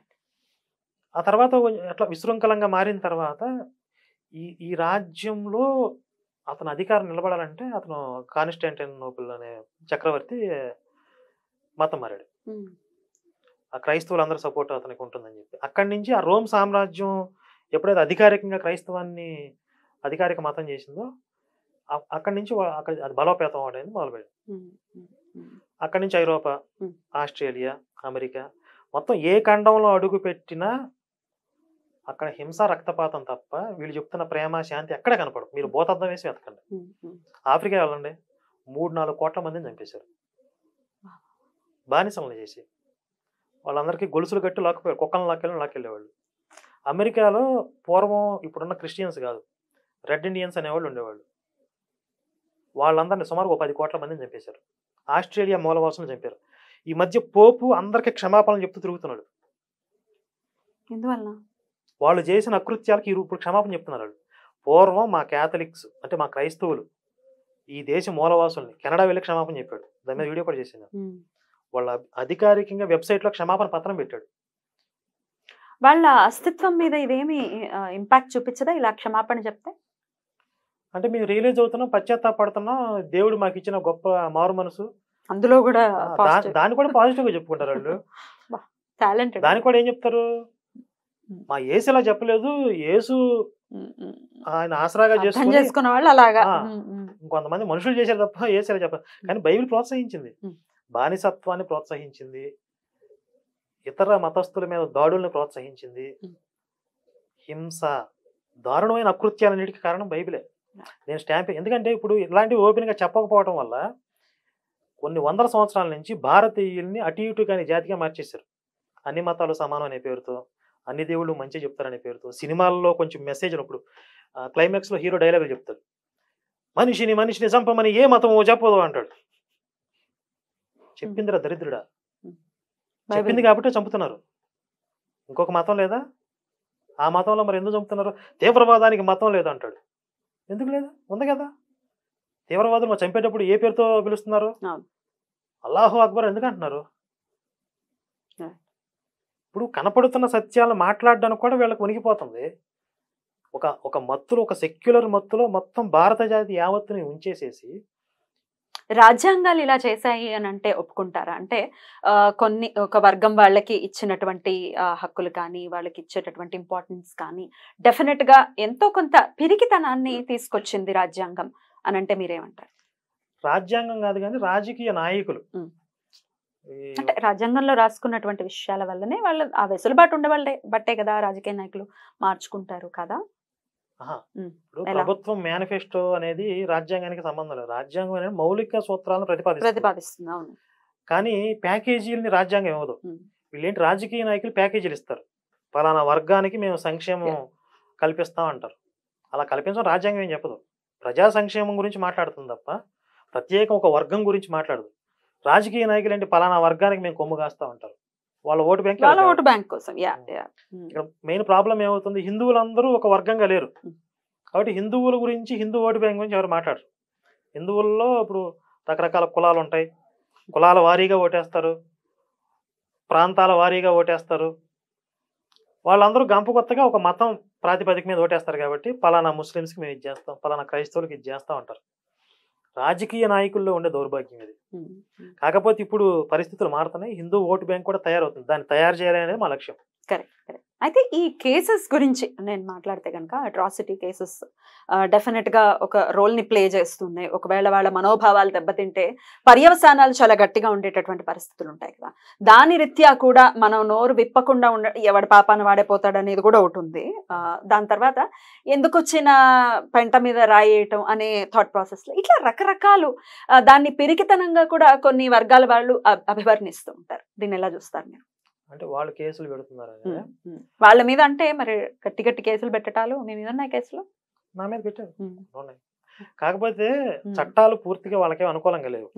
ఇప్పుడు మతం మారిన వాడికి ఎస్సీ హోదా ఉండదు, అందుకని వాడు అది మార్చుకోరు. వాళ్ళు హిందూ అని చెప్తారు. కానీ వాళ్ళు ఏం చేస్తారు, మతం మారి కూడా ఎస్సీ అట్రాసిటీ కేసు పెడతారు హిందువుల మీద. ఎలా వస్తుంది? క్యాస్ట్ సర్టిఫికెట్ లో అది మారలేదు కదా, బీసీసీ అవ్వాలి కానీ క్యాస్ట్ సర్టిఫికెట్ లో ఎస్సీ అని పెట్టుకుంటారు. చాలా చోట్ల జరిగేది ఇది. అతను క్రిస్టియన్ అని చెప్పి మనం సాక్ష్యాలు తీసుకెళ్లి ఒక ఎంఆర్ఓ ఆఫీస్ లో దాని మీద ఫైట్ చేస్తే ఖచ్చితంగా పోద్ది. కానీ అసలు ఈ విషయం చాలా మందికి తెలియక, ఇప్పుడు మొన్న జాన్వాడ ఇక్కడ రంగారెడ్డి జిల్లాలో ఒక సంఘటన జరిగింది, ఒక చర్చి మీద దాడి జరిగిందని చెప్పి గోల చేశారు. అసలు విషయం ఏంటంటే అక్కడ రోడ్డుని ఎక్స్పాండ్ చేస్తున్నారు, ఆ చర్చి ఒక రోడ్డు మీదకి వచ్చినటువంటి ఆ కన్స్ట్రక్షన్ కొద్దిగా లోపలికి తీసుకోమని చెప్తే వాళ్ళు ఇక్కడ కాదు మాకు అక్కడ దాకా ఉందని చెప్పి గొడవ పెట్టుకుని ముందు వాళ్ళే అటాక్ చేశారు. తర్వాత ఏదో ఒక జరుగుతుంది కదా కొట్టుకున్నారు. వాళ్ళందరూ ఎస్సీలు అంట, కానీ వాళ్ళందరూ క్రైస్తవులు కదా, ఎస్సీ అట్రాసిటీ కేసు పెట్టారు. వెళ్ళి క్రైస్తవులకి ఎస్సీ అట్రాసిటీ కేసు పెట్టే రైట్స్ ఎక్కడ ఉన్నాయి? లేవు కదా. ఇప్పుడు ఆ విషయం పోలీసులకి తెలుసు. అంటే ఇక ప్రాబ్లం ఏంటంటే చాలా మంది ప్రభుత్వాధికారుల్లో కూడా నాలెడ్జ్ ఉండదు. మీరు క్రిస్టియన్స్ కదా, మీరు ఎలా ఎస్సీ అట్రాసిటీ కేసు పెడతారు అని చెప్పి అది చల్లదని చెప్పాలి. చాలా మంది అధికారులకే నాలెడ్జ్ ఉండదు. అంటే ఇక్కడ చట్టాలని మనం సమర్థవంతంగా వినియోగించుకుంటే గనక మనకే ఫేవర్గా ఉన్నాయి. కాకపోతే దీని మీద పనిచేసేవాళ్ళు తక్కువ హిందుత్వంలో. సో మీ మీద కేసెస్ ఉన్నాయా? కొన్ని ఉన్నాయి. ఎంత ఖర్చు అవుతుంది ఆ కేసులకు సంబంధించి? ఎంత వచ్చు నెలకి? అంటే నెలకి అని కాదు కానీ గంప కొత్త కింద పెట్టేసుకున్నారా? నడుస్తా ఉంటాయి. లాయర్ గారు ఎవరో ఒక ఆయన ఉన్నారు, ఆయన చూసుకుంటూ ఉంటారు. ఆయన ఎప్పుడన్నా అటెండ్ అవ్వాలి అంటే ఇప్పుడు వెళ్ళి కనపడి వస్తూ ఉంటాను అంతే. కానీ ఎప్పుడు అనిపించదండి ఏంటి నేను ఇంత ఫైట్ చేస్తున్నాను, ఈ ఇబ్బందులు ఏంటి, ఈ కేసులు ఏంటి? ప్రిపేర్ అయి ఉన్నాం కదా. ప్రిపేర్ అయి ఉన్నారు. సో స్ట్రాంగ్ గా. మనం ప్రిపేర్డ్ గా లేకుండా ఇక్కడికి వచ్చి ఇదేంటి అనుకోవచ్చు. కానీ డబ్బులు ఖర్చు పెట్టాల్సిన సందర్భంలో ఏదో ఒక వన్ పాయింట్ ఆఫ్ టైమ్ లో అనిపించవచ్చు కదా, డబ్బులు ఇలా అనవసరం, ఇది వేరే వాటికి యూజ్ అవ్వచ్చు అని అనిపించడం, ఇట్లాంటిది ఎప్పుడైనా? తప్పనిసరి, ఇవి అనవసరం అనుకో, మ్యాండేటరీ. అది ఉంటాయని ముందు కేసులు పడతాయి. ఖచ్చితంగా మీరు లీగల్ ఎక్స్పెన్సెస్ కొన్ని పెట్టుకోవాలి పక్కన. ఇలా మాట్లాడాలి అనుకుంటే ధైర్యంగా మాట్లాడాలి. రైట్. అయితే ఇలా మేము మీలాగా ఎవరినైనా నేను ఇంటర్వ్యూ చేయటం, అంటే రాధా మనోహర్ దాస్ గారిని ఇంటర్వ్యూ చేయటం, లలిత్ కుమార్ గారిని చేయటం, ఇప్పుడు మిమ్మల్ని చేయటం, నాకు ఒక కాల్ వచ్చిందండి. లలిత్ గారి ఇంటర్వ్యూ చూసిన తర్వాత ఒంగోలు నుంచి ఒక పాస్టర్ కాల్ చేశారు. ఇంకా వాళ్ళ మాటలు ఎలా ఉంటాయో తెలుసు కదా, చక్కగా సంస్కారవంతంగానే ఇంచుమించు మాస్టర్ మీకు చేశాడా? ఏది ఇంటర్వ్యూలో ఉండగా చేశాడు, తర్వాత చేశాడు? తర్వాత వీడియో పోస్ట్ అయిపోయిన తర్వాత మీ నెంబర్ ఎలా ఇచ్చారు? నా ఆఫీస్ నంబర్కి, ఓకే ఓకే. నాకు ఆఫీస్ నంబర్ ఉంది కదా, కాల్ చేసి ఏమనుకుంటున్నావు నువ్వు ఇంటర్వ్యూస్ చేస్తున్నావు, నీకేం తెలుసు అసలు బైబిల్? నాకేం తెలియదు, ఎందుకే వాళ్ళని అడుగుతున్నా అంటే, వాళ్ళని ఎందుకు అడుగుతున్నావు, నన్ను అడుగు అని. సరే అయితే మీరు రండి, ఒంగోలులో ఉంటా అంటున్నారు కదా, మీరు రండి ఇక్కడికి, హైదరాబాద్ వచ్చినప్పుడు నా ఆఫీస్ అడ్రస్ పెడతాను, లొకేషన్, వచ్చి మనం మాట్లాడదామని అంటే, తెలుసుకోవాల్సింది నువ్వు కాబట్టి నువ్వే ఒంగోలు వచ్చి మా ఇంటికి వచ్చి కార్ పంపించి నన్ను తీసుకొని పికప్ చేసుకో వస్తాను అంటూ తను కాల్ చేసి కొంత బెదిరించే ప్రయత్నం చేశాడు. నేను ఎట్లా తీసుకోవచ్చండి ఇట్లాంటి కాల్స్ ని? ఇకపై కూడా వస్తాయేమో, మరి ఇప్పుడు మిమ్మల్ని ఇంటర్వ్యూ చేస్తున్నా కదా, ఫార్వర్డ్ చేసేయండి, ఎవరు కాల్ చేసినా మాకు ఎట్లా హ్యాండిల్ చేస్తారు మీరైతే? నేను మాట్లాడతాను. అంటే నాకు కూడా కొంచెం సరదాగా ఉంటుందిలేండి, వాళ్ళతో మాట్లాడదాం అంటే అప్పుడప్పుడు బోర్ కూడా మాట్లాడదాం ఉంటాను, అప్లోడ్ చేస్తా ఉంటాను, రికార్డ్ చేసి అప్లోడ్ చేస్తుంటారు. అప్లోడ్ చేస్తాను. మొన్న ఈ మధ్య ఒకటి ఫోన్ చేసి నేను మొక్కలుగా నరికేస్తా అన్నాడు, రికార్డ్ చేసి పెట్టాను. ఎవరో పొలిటీషియన్ అయినా? పొలిటీషియన్. అసలు ఎంతమంది వస్తారో తెలుసు ఈ ఆఫీస్కి, రారా బాబు భోజనానికి ఏర్పాటు చేస్తాను, రావట్లేదు అది. అంటే బెదిరిస్తే భయపడిపోయే స్టేజ్ లో ఉన్నాం అనుకుంటారు వాళ్ళు. మొన్న ఇంకొకటి ఫోన్ చేశాడు, మన అంటే ఒక లేడీ ఒక ఆవిడ మాట్లాడితే ఆవిడ బూతులు తిట్టాడు, దాని మీద కేసు ఫైల్ చేసాం, వాడి ఉద్యోగం పోయింది, అరెస్ట్ చేశారు. అతను నిజంగానే కత్తి పద్మారావు గారి అబ్బాయా, కొడుకునని చెప్పాడు కదా? బాబాయ్ అవుతాడు అన్నాడు, మనకెందుకు బాబాయ్ అవుతాం, కొడుకు వరుస కదా. అవునవును, బాబాయ్ అవుతాను. నిజమేనా అది? అంటే వాడింటి పేరు కూడా కత్తే. అయ్యో, ఒక ఊరు వాళ్ళందరూ మరి ఇంటి పేరు అంటే ఊరి పేరు కదా, మరి అలా అనుకుంటే కత్తి అని అంటే చాలు. ఇంకా పౌరుషంగా రోషంగా మాట్లాడాడు కదా, అంటే వీళ్ళ నాన్న అంటే ఎంత రోషం వచ్చింది అంత రోషం వచ్చింది. మరి మన రాముడిని అంటే మనకు మాత్రం కోపం రాకూడదు కదా. అమ్మ మీకు వచ్చిన కోపం అయ్యి బాబాయ్ నెక్స్ట్ లెవెల్ అండి. మీరు ఉష్ అంటూనే ఉన్నారు ఆ వీడియో చూసినంత సేపు. నేను మొత్తం వీడియో చూసాను. అసలు ఘోరాతి ఘోరంగా తను అంత నీచాతి హేయంగా మాట్లాడటం అనేది చాలా అసహ్యకరమైనటువంటి వీడియో అది. అట్లా చాలా సందర్భాల్లో మాట్లాడాడు, చాలా సార్లు మాట్లాడాడు. బ్రాహ్మణ ఏంటంటే అసలు వాడిని ఎవరు కూడా టార్గెట్ చేయలేదు ఇప్పటిదాకా. ఎందుకని చేయలేదు? ఏంటి అతనికి కులం కార్డు పెట్టుకున్నారు. నేను ఒక కులం కార్డు పెట్టుకున్నాను, ఒక కులానికి నాయకుడిని నేను, నా జోలికి వస్తే మా కులం రియాక్ట్ అయింది. నిజంగానే అలా రియాక్ట్ అయ్యి కొన్ని ఛానల్స్ మీదకి రాళ్ళు విసరటాలు, అటాక్ చేయడాలు చాలా గట్టిగా జరిగింది అని నేను విన్నాను దానికి సంబంధించిన వ్యక్తులు. మరి ఎట్లా అండి, ఎట్లా హ్యాండిల్ చేయాలి ఇట్లాంటి వల్ల? అసలు తన గురించి అంత పెరిగి వాళ్ళం ఉన్నామా మనము అని అనిపిస్తూ ఉంటుంది నాకు. క్షాత్రం చచ్చిపోయింది అదే నాకు అర్థం కాదు. ఇప్పుడు వాళ్ళంత దారుణంగా వాడు రాముడిని మాట్లాడిన తర్వాత, ఇప్పుడు మన వాళ్ళు నేను వాడి మీద వీడియో చేయబోతున్నాను అన్న తర్వాత కొంచెం పద్ధతిగా మాట్లాడాలి. వాడు కులం కార్డు పెట్టుకుంటాడు, రకరకాలుగా టార్గెట్ చేస్తాడంటే, ఇప్పుడు రాముడిని అన్ని మాటలు అన్న తర్వాత మనం విని బ్రతికుండి ఏం సాధించాలి? అసలు ఈ స్థాయిలో మనకు సమాధానం చెప్పలేకపోతే ఏంటి ఇప్పుడు ఈ బతికి మనం ఏం సాధించాలి, ఏదైతే తేల్చుకుందాం అని చెప్పి నేను ఇంకా ఘాటుగా మాట్లాడటం మొదలుపెట్టాను. చాలా చాలా రియాక్ట్ అంత రోషం ఆ క్షాత్రం ఈ జాతిలో చచ్చిపోయిందా ఏంటి అనేది నాకు అర్థం కావట్లేదు. మీరు మొత్తం అసలు పూర్వం మన చరిత్ర చూస్తే ఎంతమంది ఎన్ని త్యాగాలు చేస్తే ఇప్పుడు ప్రజెంట్ మనం చక్కగా బొట్టు పెట్టుకోగలుగుతున్నాం, దేవాలయాలు మిగిలి ఉన్నాయి, దేవాలయాలు దైవ దర్శనం చేసుకోగలుగుతున్నాం. అంతమంది ప్రాణాలను లెక్క చేయకుండా తృణప్రాయంగా చిట్టికేసినట్లు అట్లా ఈజీగా అట్లా ప్రాణాలను వదిలేశారు కదా. స్వార్థం పెరిగిపోయింది, లేకపోతే అదే ఇందాక కూడా అన్నట్టు పెరిగితనం పెరిగిపోయింది, దాని వలన ఇదంతా జరుగుతుందని అనుకోవచ్చా? స్వార్థం అదే ఏదన్నా కానీ నేను బాగున్నాను, నా ఫ్యామిలీ బాగుంది, మనకెందుకు వచ్చింది, ఎక్కడో తగలబడుతుంది, నాకెందుకు, మా ఇంటి దాకా వచ్చినప్పుడు మా ఇంటి దాకా రాదు అనుకుంటున్నారు వీళ్ళు. బట్ అసలు ఏ మొహం పెట్టుకుని మళ్ళీ ఆ దేవాలయానికి వెళ్తారు, ఏ మొహం పెట్టుకుని స్వామిని చూస్తారు? ఇప్పుడు అన్నని విన్నాం మనం, బాధ అనిపిస్తుంది. చాలా మంది బాధపడ్డారు ఆ వీడియోలు చూసి, అతను మాట్లాడినటువంటి విధానాన్ని చూసి. మనకు అనిపించాలి కదా, మనకంటూ మనస్సాక్షి ఉంది కదా, ఎలా స్వామిని వేడుకుంటాం, మనం ఎలా కోరుకుంటాం, అసలు ఎలా చూస్తాం ఆయనని అనేది ఎందుకని మన వాళ్ళల్లో లోపించింది అనుకో. అంటే వీళ్ళ అసమర్థతని చేతకంతనాన్ని ఎలా వీళ్ళు కప్పిపుచ్చుకుంటారంటే, మేము ఉదారవాదులం, సహనం అన్న పేరు మీద అన్ని మతాలని సమానంగా చూస్తాం, మేము ఏ మతాన్ని కూడా వ్యతిరేకం, ఏ మతాన్ని వ్యతిరేకించో మనం చెప్పట్లా, మన మీద దాడి చేసేవాడిని ఎదుర్కోవాలి కదా, అది నీ కనీస బాధ్యత కదా. ఇప్పుడు మీ ఇంట్లో ఉన్న ఆడవాళ్ళ మీద, మీ ఇంట్లో ఉన్న ఫ్యామిలీ మెంబర్స్ మీద ఎవరో అటాక్ చేస్తున్నారు, నేను అందరినీ మానవ జాతిని అంతా ప్రేమిస్తానని చెప్పి అక్కడికి వెళ్ళి డైలాగ్ చెప్తాడా? ఫ్యామిలీ జోలికి వస్తే డైలాగులు చెప్పడుగా, అది కప్పిపుచ్చుకోవటం అనమాట. ధైర్యం లేకపోవడం కూడానండి. కరుణాకర్ గారు ఇందాక నుంచి అడుగుతున్నా, ఎలా పెంచుకోవాలి ధైర్యం చెప్పండి, మీరు అది మాత్రం చెప్పట్లేదు. అంటే సినిమాల్లో అయితే కొంచెం గొడ్డు కారం తింటే రోషం వస్తుందని చెప్తారు, ఇప్పుడు అల్సర్ వస్తుందండి, నిజ జీవితంలో అయితే అల్సర్ వస్తుంది కాదు. వీళ్ళందరికీ ఏంటంటే హిస్టరీ చెప్పాలి, ఒరిజినల్ హిస్టరీ, దాచేసిన చరిత్ర. ఇప్పుడు అక్బర్ ది గ్రేట్ కాదు, వాడు ఒక కంత్రి. ఒరిజినల్ చరిత్ర చెప్పాలి. మన ఛత్రపతి శివాజీ గురించి చెప్పాలి, పృథ్వీరాజ్ చౌహాన్ గురించి చెప్పాలి. ఒరిజినల్గా మన చరిత్రలో ఉన్న నిజమైన హీరోల గురించి చెప్తే అప్పుడు మన వాళ్ళకి కాస్త రోషం వస్తుంది. అయితే ఇందాక మీరు అనుకున్నట్టుగానే సహనం వహించటం అనేది మన సనాతన ధర్మానికి ఉన్నటువంటి ఒక అలంకారం అని చాలా మంది పెద్దవాళ్ళు చెప్తూ ఉంటారు. సహనం వహించాలి, మనం సహనంగా ఉన్నాం కాబట్టి ఇంకా మన మన సనాతన ధర్మం బ్రతికి ఉంది అని కొంతమంది అంటూ ఉంటే నేను వినటం జరిగింది. దీన్ని మీరు ఏకీభవిస్తారా? 100% తప్పిది. సహనంగా ఉండటం వల్ల బ్రతికి ఉండటం ఏంటి? పోరాడటం వల్ల బ్రతికుంది. కానీ అనవసరమైన సహనంతో ఉండటం వల్ల చాలా భాగం నష్టపోయాం. దేశం ఎన్నుముకలైంది ఇప్పటికీ. మొత్తం ఆఫ్ఘనిస్తాన్ నుండి మొదలు పెడితే మొత్తం అంతా కూడా అఖండ భారతం కదా, ఎన్నుముకలైంది చూడండి ఇప్పుడు దేశం. ఎందువల్ల? ఆయా ప్రాంతాల్లో కొన్ని మతాలు ప్రాబల్యం పెరిగిపోవటం వల్ల. అక్కడ హిందుత్వం బలంగా ఉంటే దేశం ముక్కలు అవ్వదుగా. మొన్నే మేము ఢిల్లీ వెళ్ళినప్పుడు ఒక హిందూ శరణార్థి శిబిరం దగ్గరికి వెళ్ళాం. పాకిస్తాన్ నుంచి పారిపోయి వస్తున్నారు హిందువులు. మీరు ఇంటర్వ్యూ కూడా చేశాం. ఎందుకని అంటే ఇక్కడ కూడా సహనంగా కూర్చుంటే మొత్తం అంత సర్వనాశనం అయిపోయిన తర్వాత సమూలంగా మొత్తం తుడిచేసిన తర్వాత మేము ఉదారంగా అందరినీ సమానంగా ప్రేమించాం అని చెప్పి అప్పుడు డైలాగులు చెప్తారేంటి? కుదరదు, సహనం కుదరదు. సహనంగా ఉండడం వల్ల సంస్కృతి బ్రతికి ఉండడం, మిగిలి ఉండడం కాదు, పోరాడటం వల్ల. కొన్ని వందల సంవత్సరాల నుంచి ఇప్పుడు ఈ కాలంలో అంటే ఇప్పుడు నాలాంటి వాళ్ళు కొంతమంది మహానుభావులు, లేకపోతే చరిత్రలో చాలా మంది మహానుభావులు ఉంటారు. ఇలా కొన్ని వందల సంవత్సరాల నుంచి ప్రతి తరంలో కూడా పోరాట యోధులు ఉన్నారు. వాళ్ళు ఉన్నారు కాబట్టి బ్రతికి ఉన్నారు ఇప్పటికి కూడా హిందువులు.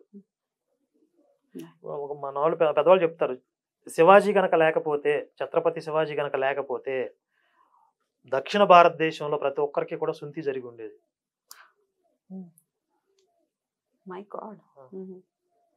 మరి ఆ శివాజీ లాంటి వీరులు ఉన్నారు కాబట్టి మనం ఈరోజు ధైర్యంగా హిందుత్వాన్ని ఆచరించుకోగలుగుతున్నాం. అంటే ఇప్పుడు ఆ పోరాటం అక్కడతో ఆగిపోయిందని కాదు, ఇంకొక రూపంలోకి మారి ఉండొచ్చు, ఇంకొక రూపంలో మన మీద అటాక్స్ జరుగుతున్నాయి. వాటిని ఎదుర్కోవాలి ఖచ్చితంగా. ఇప్పుడు సృష్టి మొదలైన దగ్గర నుండి కూడా ప్రతి యుగంలో కూడా మంచి చెడుకి, ధర్మానికి అధర్మానికి పోరాటం జరుగుతుంది, సహజం అది. కరెక్ట్. కాబట్టి ఈ తరంలో కూడా, ఈ రోజుల్లో కూడా ధర్మానికి అధర్మానికి మధ్య యుద్ధం జరుగుతూనే ఉంటది. అది పాకిస్తాన్ గొడవ ఏంటండి? అసలు ఏంటి? హిందువులు పారిపోయి రావటం ఏంటి? అసలు ఏంటి ఆ వ్యవహారం ఏంటి? అక్కడ మత హింసకి గురైనటువంటి హిందువులు, అంటే అక్కడ ఆ శిబిరాన్ని నిర్వహిస్తున్నటువంటి ఎవరైతే వ్యక్తి ఉన్నారో మన తెలుగువాడే, ఆయన చెప్పిన వివరాలు, అంటే ఆ బాధితులతో మాట్లాడి మేము తెలుసుకున్న వివరాలు, ఆ ప్రాంతంలో ఎవరైనా హిందువులు, అంటే పాకిస్తాన్లో ఉన్నటువంటి సింధ్ ప్రావిన్స్ ఆ ప్రాంతంలో ఉన్నవాళ్ళు హోటల్కి వెళ్ళి భోజనం చేస్తే వీళ్ళ ప్లేట్ వీళ్ళే కొడుక్కోవాలి, వీళ్ళ గ్లాస్ వీళ్ళే కొడుక్కోవాలి. వాళ్ళు ముట్టుకొని కూడా ముట్టుకోరు, క్లీనర్స్ కూడా ముట్టుకోరు. రంగస్థలం సినిమాలో లాగా వాళ్ళు ముందు చెప్పాలంట మేము హిందువులు అని చెప్పి. ఎందుకు? బొట్టు పెట్టుకుంటారుగా, పెట్టుకోరా? ఒకవేళ బొట్టు పెట్టుకోకుండా వెళ్తే మేము హిందువులు అని చెప్పాలి. మెయిన్ ప్రధానంగా ఏంటి అంటే ఆడపిల్లలకి భరోసా లేదు అక్కడ, సెక్యూరిటీ లేదు. ఒక 7-8 సంవత్సరాలు దాటితే మెచ్యూరిటీ ఏజ్కి వస్తున్నారు అంటే భయపడిపోతారు వాళ్ళు. ఆడపిల్లలు ఎత్తుకెళ్ళిపోతారు. అది వాళ్ళకు ఒక రకమైన వికృతానందం. అది చిన్నపిల్లల మీద అత్యాచారాలు చేయటం అనేది. ఆ పిల్లల్ని ఎత్తుకుపోయి కన్వర్ట్ చేయటం, అత్యాచారాలు చేయటం, చంపేయటం ఏదో చేస్తారు. ఆ ఆడపిల్లల్ని సంరక్షించుకోవడం కోసం భయపడి అక్కడి నుంచి పారిపోయి వస్తున్నారు. అక్కడి నుంచి పారిపోయి రావడానికి కూడా చాలా పెద్ద ప్రాసెస్. వాళ్ళు వీసాలు తీసుకోవాలి, బోర్డర్ దాటాలంటే దానికి చాలా లంచాలు ఇవ్వాలి, డబ్బులు ఇవ్వాలి. కొన్ని సంవత్సరాల పాటు కష్టపడి కొన్ని డబ్బులు దాచుకుని అక్కడ లంచాలు ఇచ్చి ఆ బోర్డర్ దాటి వస్తున్నారు. వచ్చి ఇక్కడ నిరాశ్రయులై భారతదేశంలో పాపం ఏదో తోచిన పని చేసుకుంటూ బతుకుతున్నారు. అయితే వాళ్ళకి ఒక స్టేటస్ ఏదన్నా, రిఫ్యూజీ స్టేటస్, అంటే శరణార్థులుగా, భారతదేశానికి వచ్చిన శరణార్థులుగా గుర్తించి భారత ప్రభుత్వం అఫీషియల్గా ఒక గుర్తింపు కార్డు ఇవ్వాలి అని చెప్పి ఇప్పుడు ఆయన ఒక ప్రతిపాదన తీసుకొస్తున్నారు. దానికి మనం అందరం కూడా సపోర్ట్ చేస్తామని చెప్పారు. ఇది మొత్తం పాకిస్తాన్, బంగ్లాదేశ్ నుంచి వచ్చేటటువంటి వేల మంది. ఎట్లాంటి ఉపాధులు చేస్తుంటారు అంటే వాళ్ళు లోకల్ గా చిన్న చిన్న వ్యాపారాలు అవి చేసుకుంటున్నారు. మేము అక్కడ చూసింది ఒక సెల్ ఫోన్ కవర్స్ దగ్గర నుంచి తోపుడు బళ్ళ మీద ఫ్రూట్స్ అమ్ముకోవడం కానీ, చెరుకు రసం తీయటం కానీ, ఇలాంటి చిన్న చిన్న పనులు చేసుకుంటూ జీవనోపాధి పొందుతున్నాం. అయితే వాళ్ళలో చాలా మంది కష్టపడే వాళ్ళు ఉన్నారు. నిరుపయోగంగా ఉన్నటువంటి వ్యవసాయ భూములు ఇలాంటివి ఏమైనా ఉంటే కనుక వాళ్ళకి అప్పచెప్తే చక్కగా సారవంతంగా వాళ్ళు పంటలు పండించి దేశ ఆర్థిక అభివృద్ధికి కూడా తోడ్పడతారు అనేది ఒక అంశం. రైట్.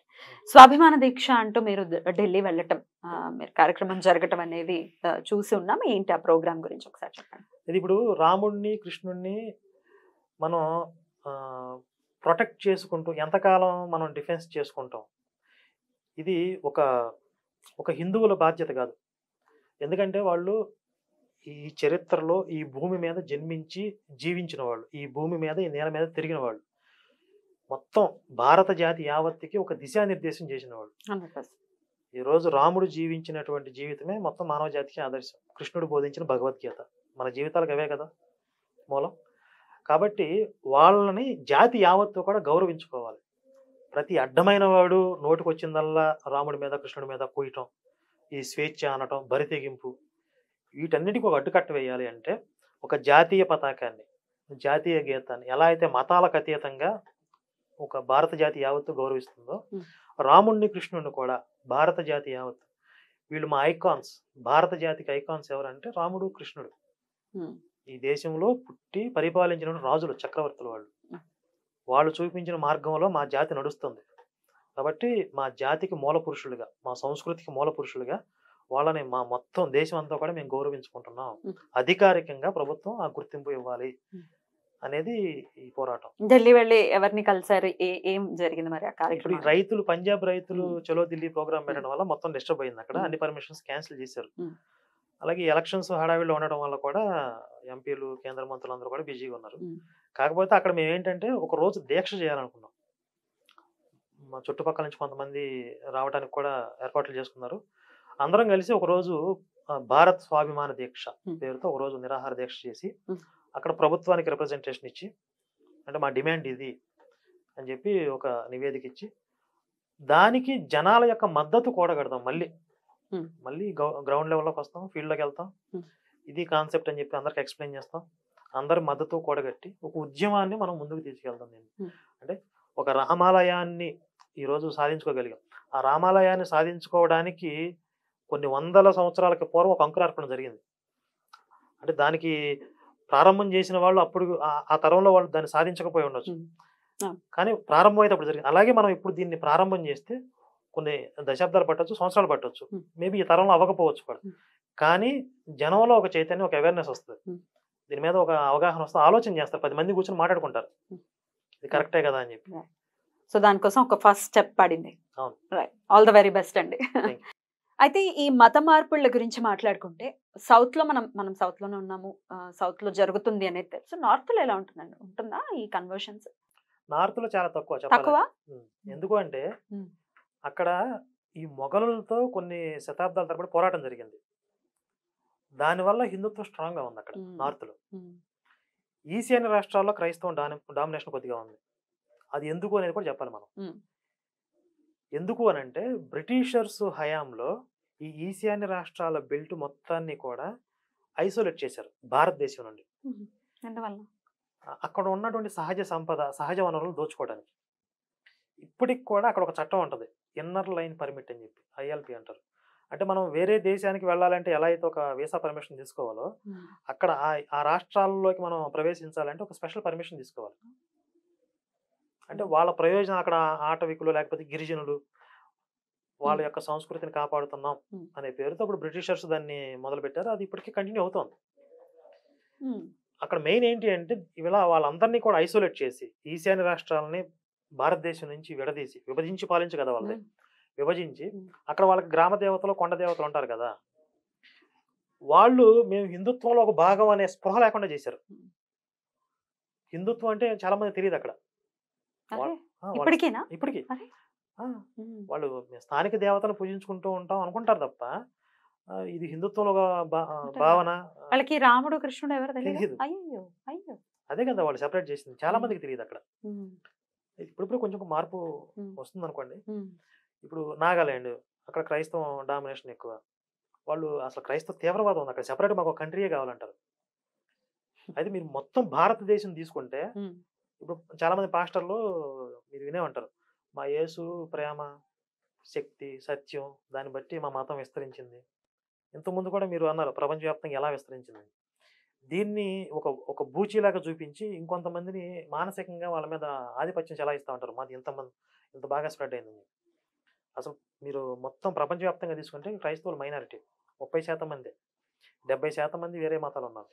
ఈ 30% మందిలో కూడా చాలా కొట్టుకు చచ్చేవాళ్ళు ఉన్నారు. అది పక్కన పెట్టేయండి. అసలు మొత్తం భారతదేశ వ్యాప్తంగా తీసుకుంటే నార్త్లో ఎక్కడా కూడా క్రైస్తవం ఆధిపత్యం లేదు. తక్కువ. మొత్తం ఈ ముస్లిమ్స్కి మొఘలులకి మన భారతీయులకి హిందువులకి జరిగిన పోరాటం వల్ల హిందుత్వం చాలా స్ట్రాంగ్గా ఉంది. ఈశాన్య రాష్ట్రాల వరకు ఇప్పుడు మనం అనుకున్నట్లుగా అక్కడ స్పెషల్గా ఈ బ్రిటిషర్స్ అమలు చేసిన ఒక చట్టం వల్ల వాళ్ళని సెపరేట్ చేసి వాళ్ళని కన్వర్ట్ చేయడానికి అక్కడ సంపదను దోచుకోవడానికి వాళ్ళు చేసినటువంటి చట్టాలు అవన్నీ.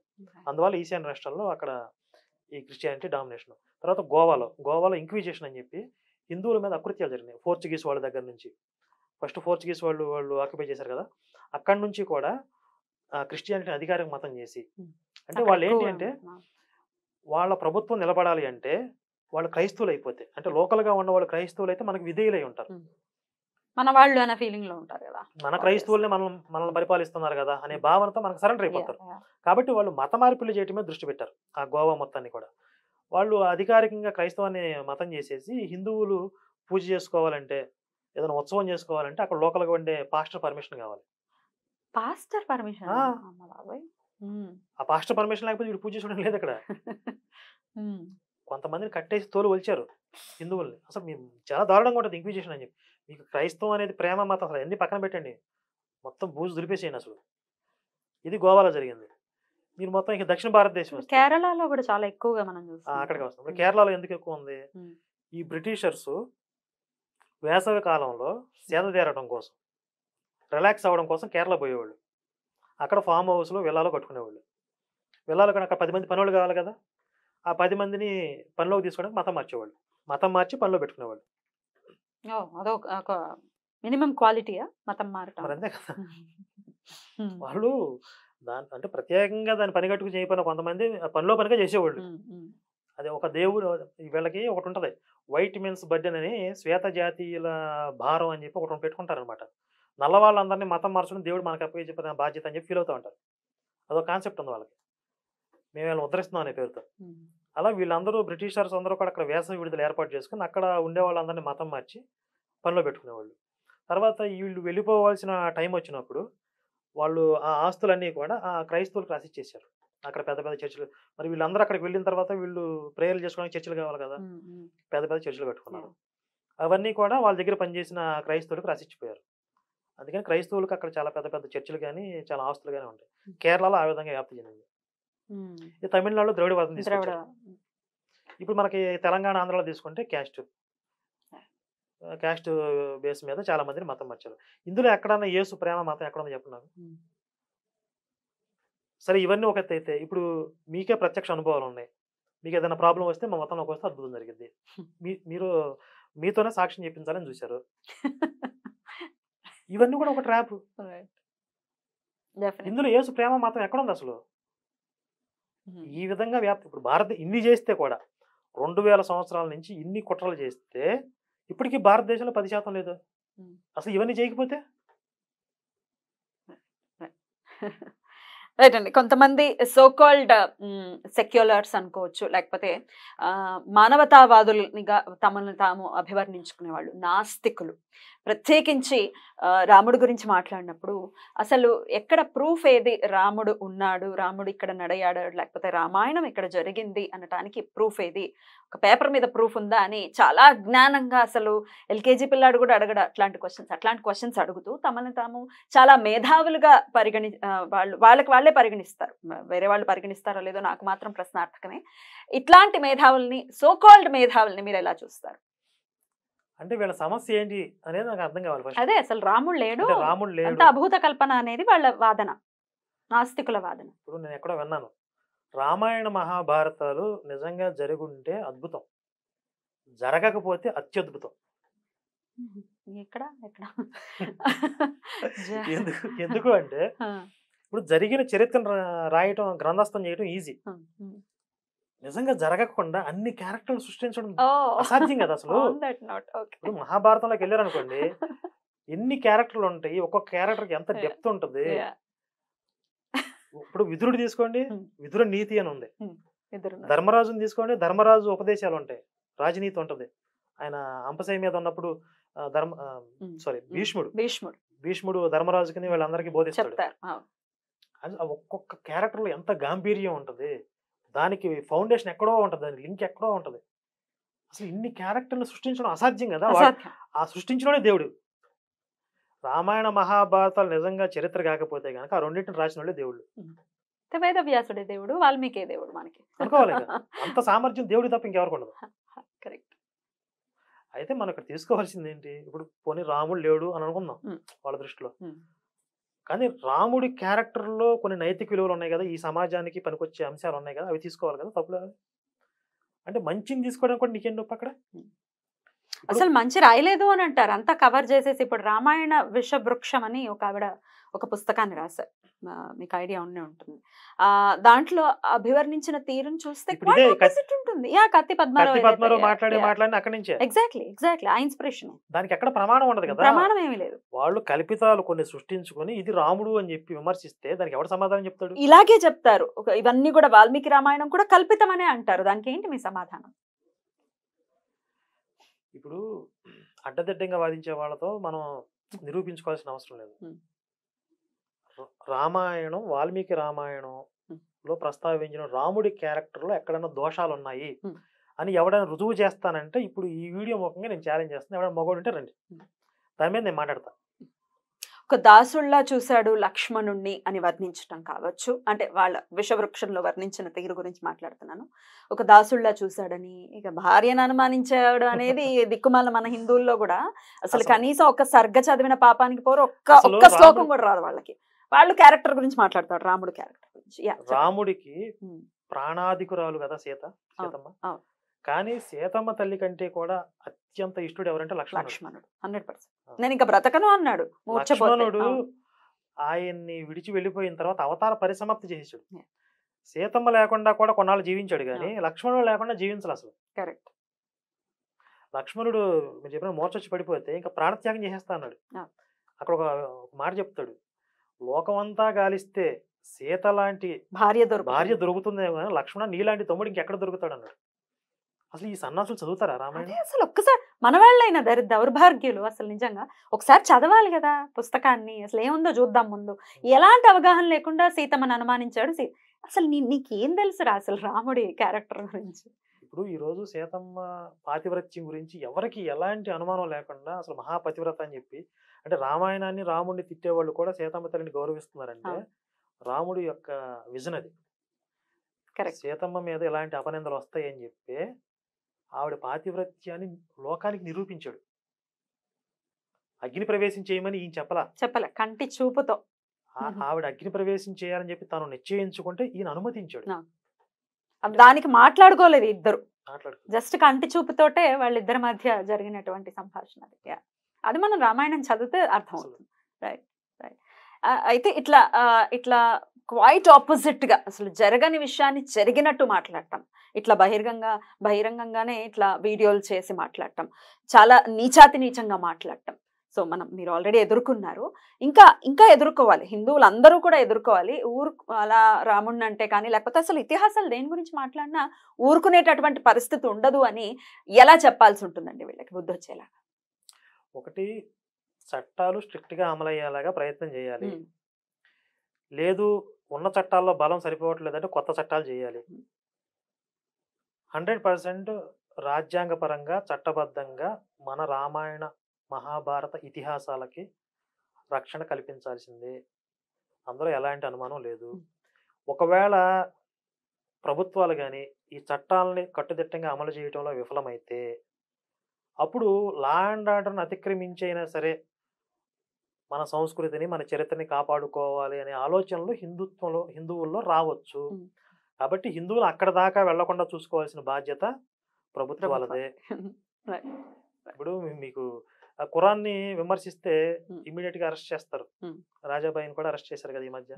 ఎందుకని? లా అండ్ ఆర్డర్ ప్రాబ్లం అవుతుంది. వాళ్ళందరూ రోడ్ల మీదకి వస్తే గొడవలు చేస్తారు. అంటే హిందువులు రోడ్ల మీదకి వచ్చి వీళ్ళు మరి ఇళ్లలో కూర్చొని మరి దడగొట్టేసి పడుకుంటారు కాబట్టి ప్రభుత్వాలు చలనం లేకుండా ఉంటాయి అన్నమాట. ఇక్కడ మనకే అసలు యూనిటీ లేకపోవటం, లేకపోతే మనల్ని విమర్శించుకోవడానికి మనకు టైం సరిపోవట్లేదు.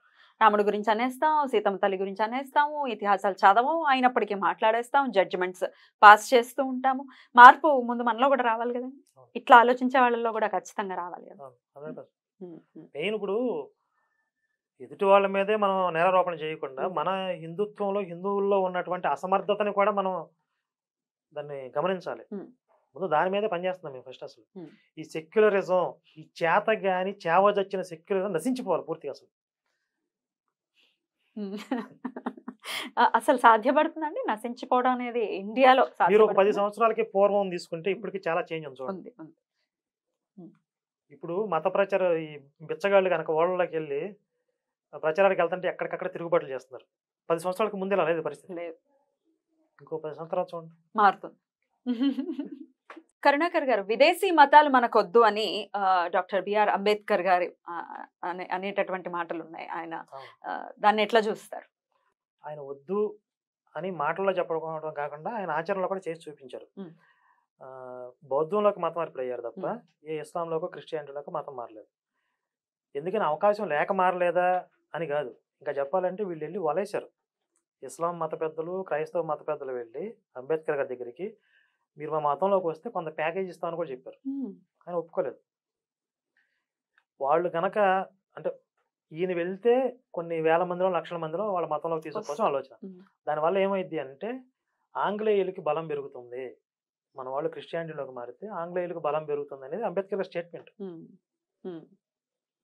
కాకపోతే ఇప్పుడు అంబేద్కర్ గారి పేరు చెప్పి క్రైస్తవాన్ని డెవలప్ చేసుకోవాలని చూస్తున్నారు కొంతమంది పాస్టర్లు. అవును, ఆయన్ని రిలేట్ చేస్తూ చాలా సార్లు మాట్లాడుతూ ఉంటారు. కరెక్ట్. అసలు అంబేద్కర్ గారి సమస్య ఏంటి అంటే కొంతమందిలో ఉన్నటువంటి కులహంకారం, దాని మీదే ఆయన ఫైటింగ్.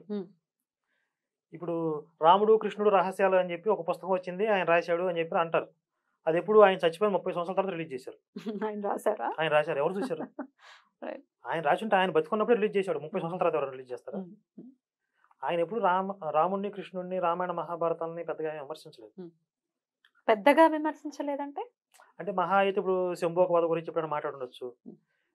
కానీ శంభోక వధలో కూడా ఒక వాళ్ళు చెప్తున్న వెర్షన్ కాకుండా, అంటే విమర్శకులు చెప్తున్న వెర్షన్ కాకుండా దాంట్లో ఒక మీనింగ్ ఉంది. అసలు ఏంటండి శంభోక వధ?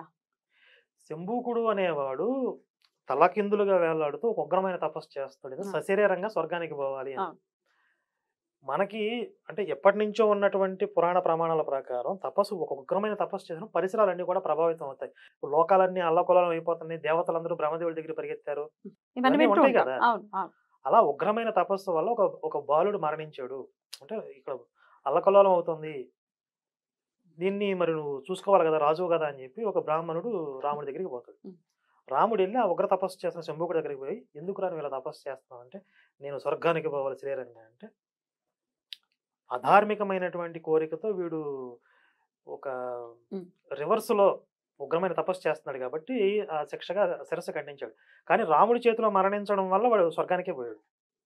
అంటే వాడు స్వర్గానికి పోవాలని కోరిక తీరింది, వాడు చేస్తున్న ఉగ్ర తపస్సు వల్ల ఈ అరిష్టాలు జరగకుండా ఆగిపోయి. ఎంత వక్రీకరిస్తారు ఈ కథని. దాన్ని తీసుకుపోయి రకరకాలుగా దళితుడిని చంపేశాడు రాముడు అంటే కొంతమంది ఏంటంటే ఇది ప్రక్షిప్తం, రామాయణంలో మూల రామాయణంలో లేదు ప్రక్షిప్తం అని కూడా అంటారు.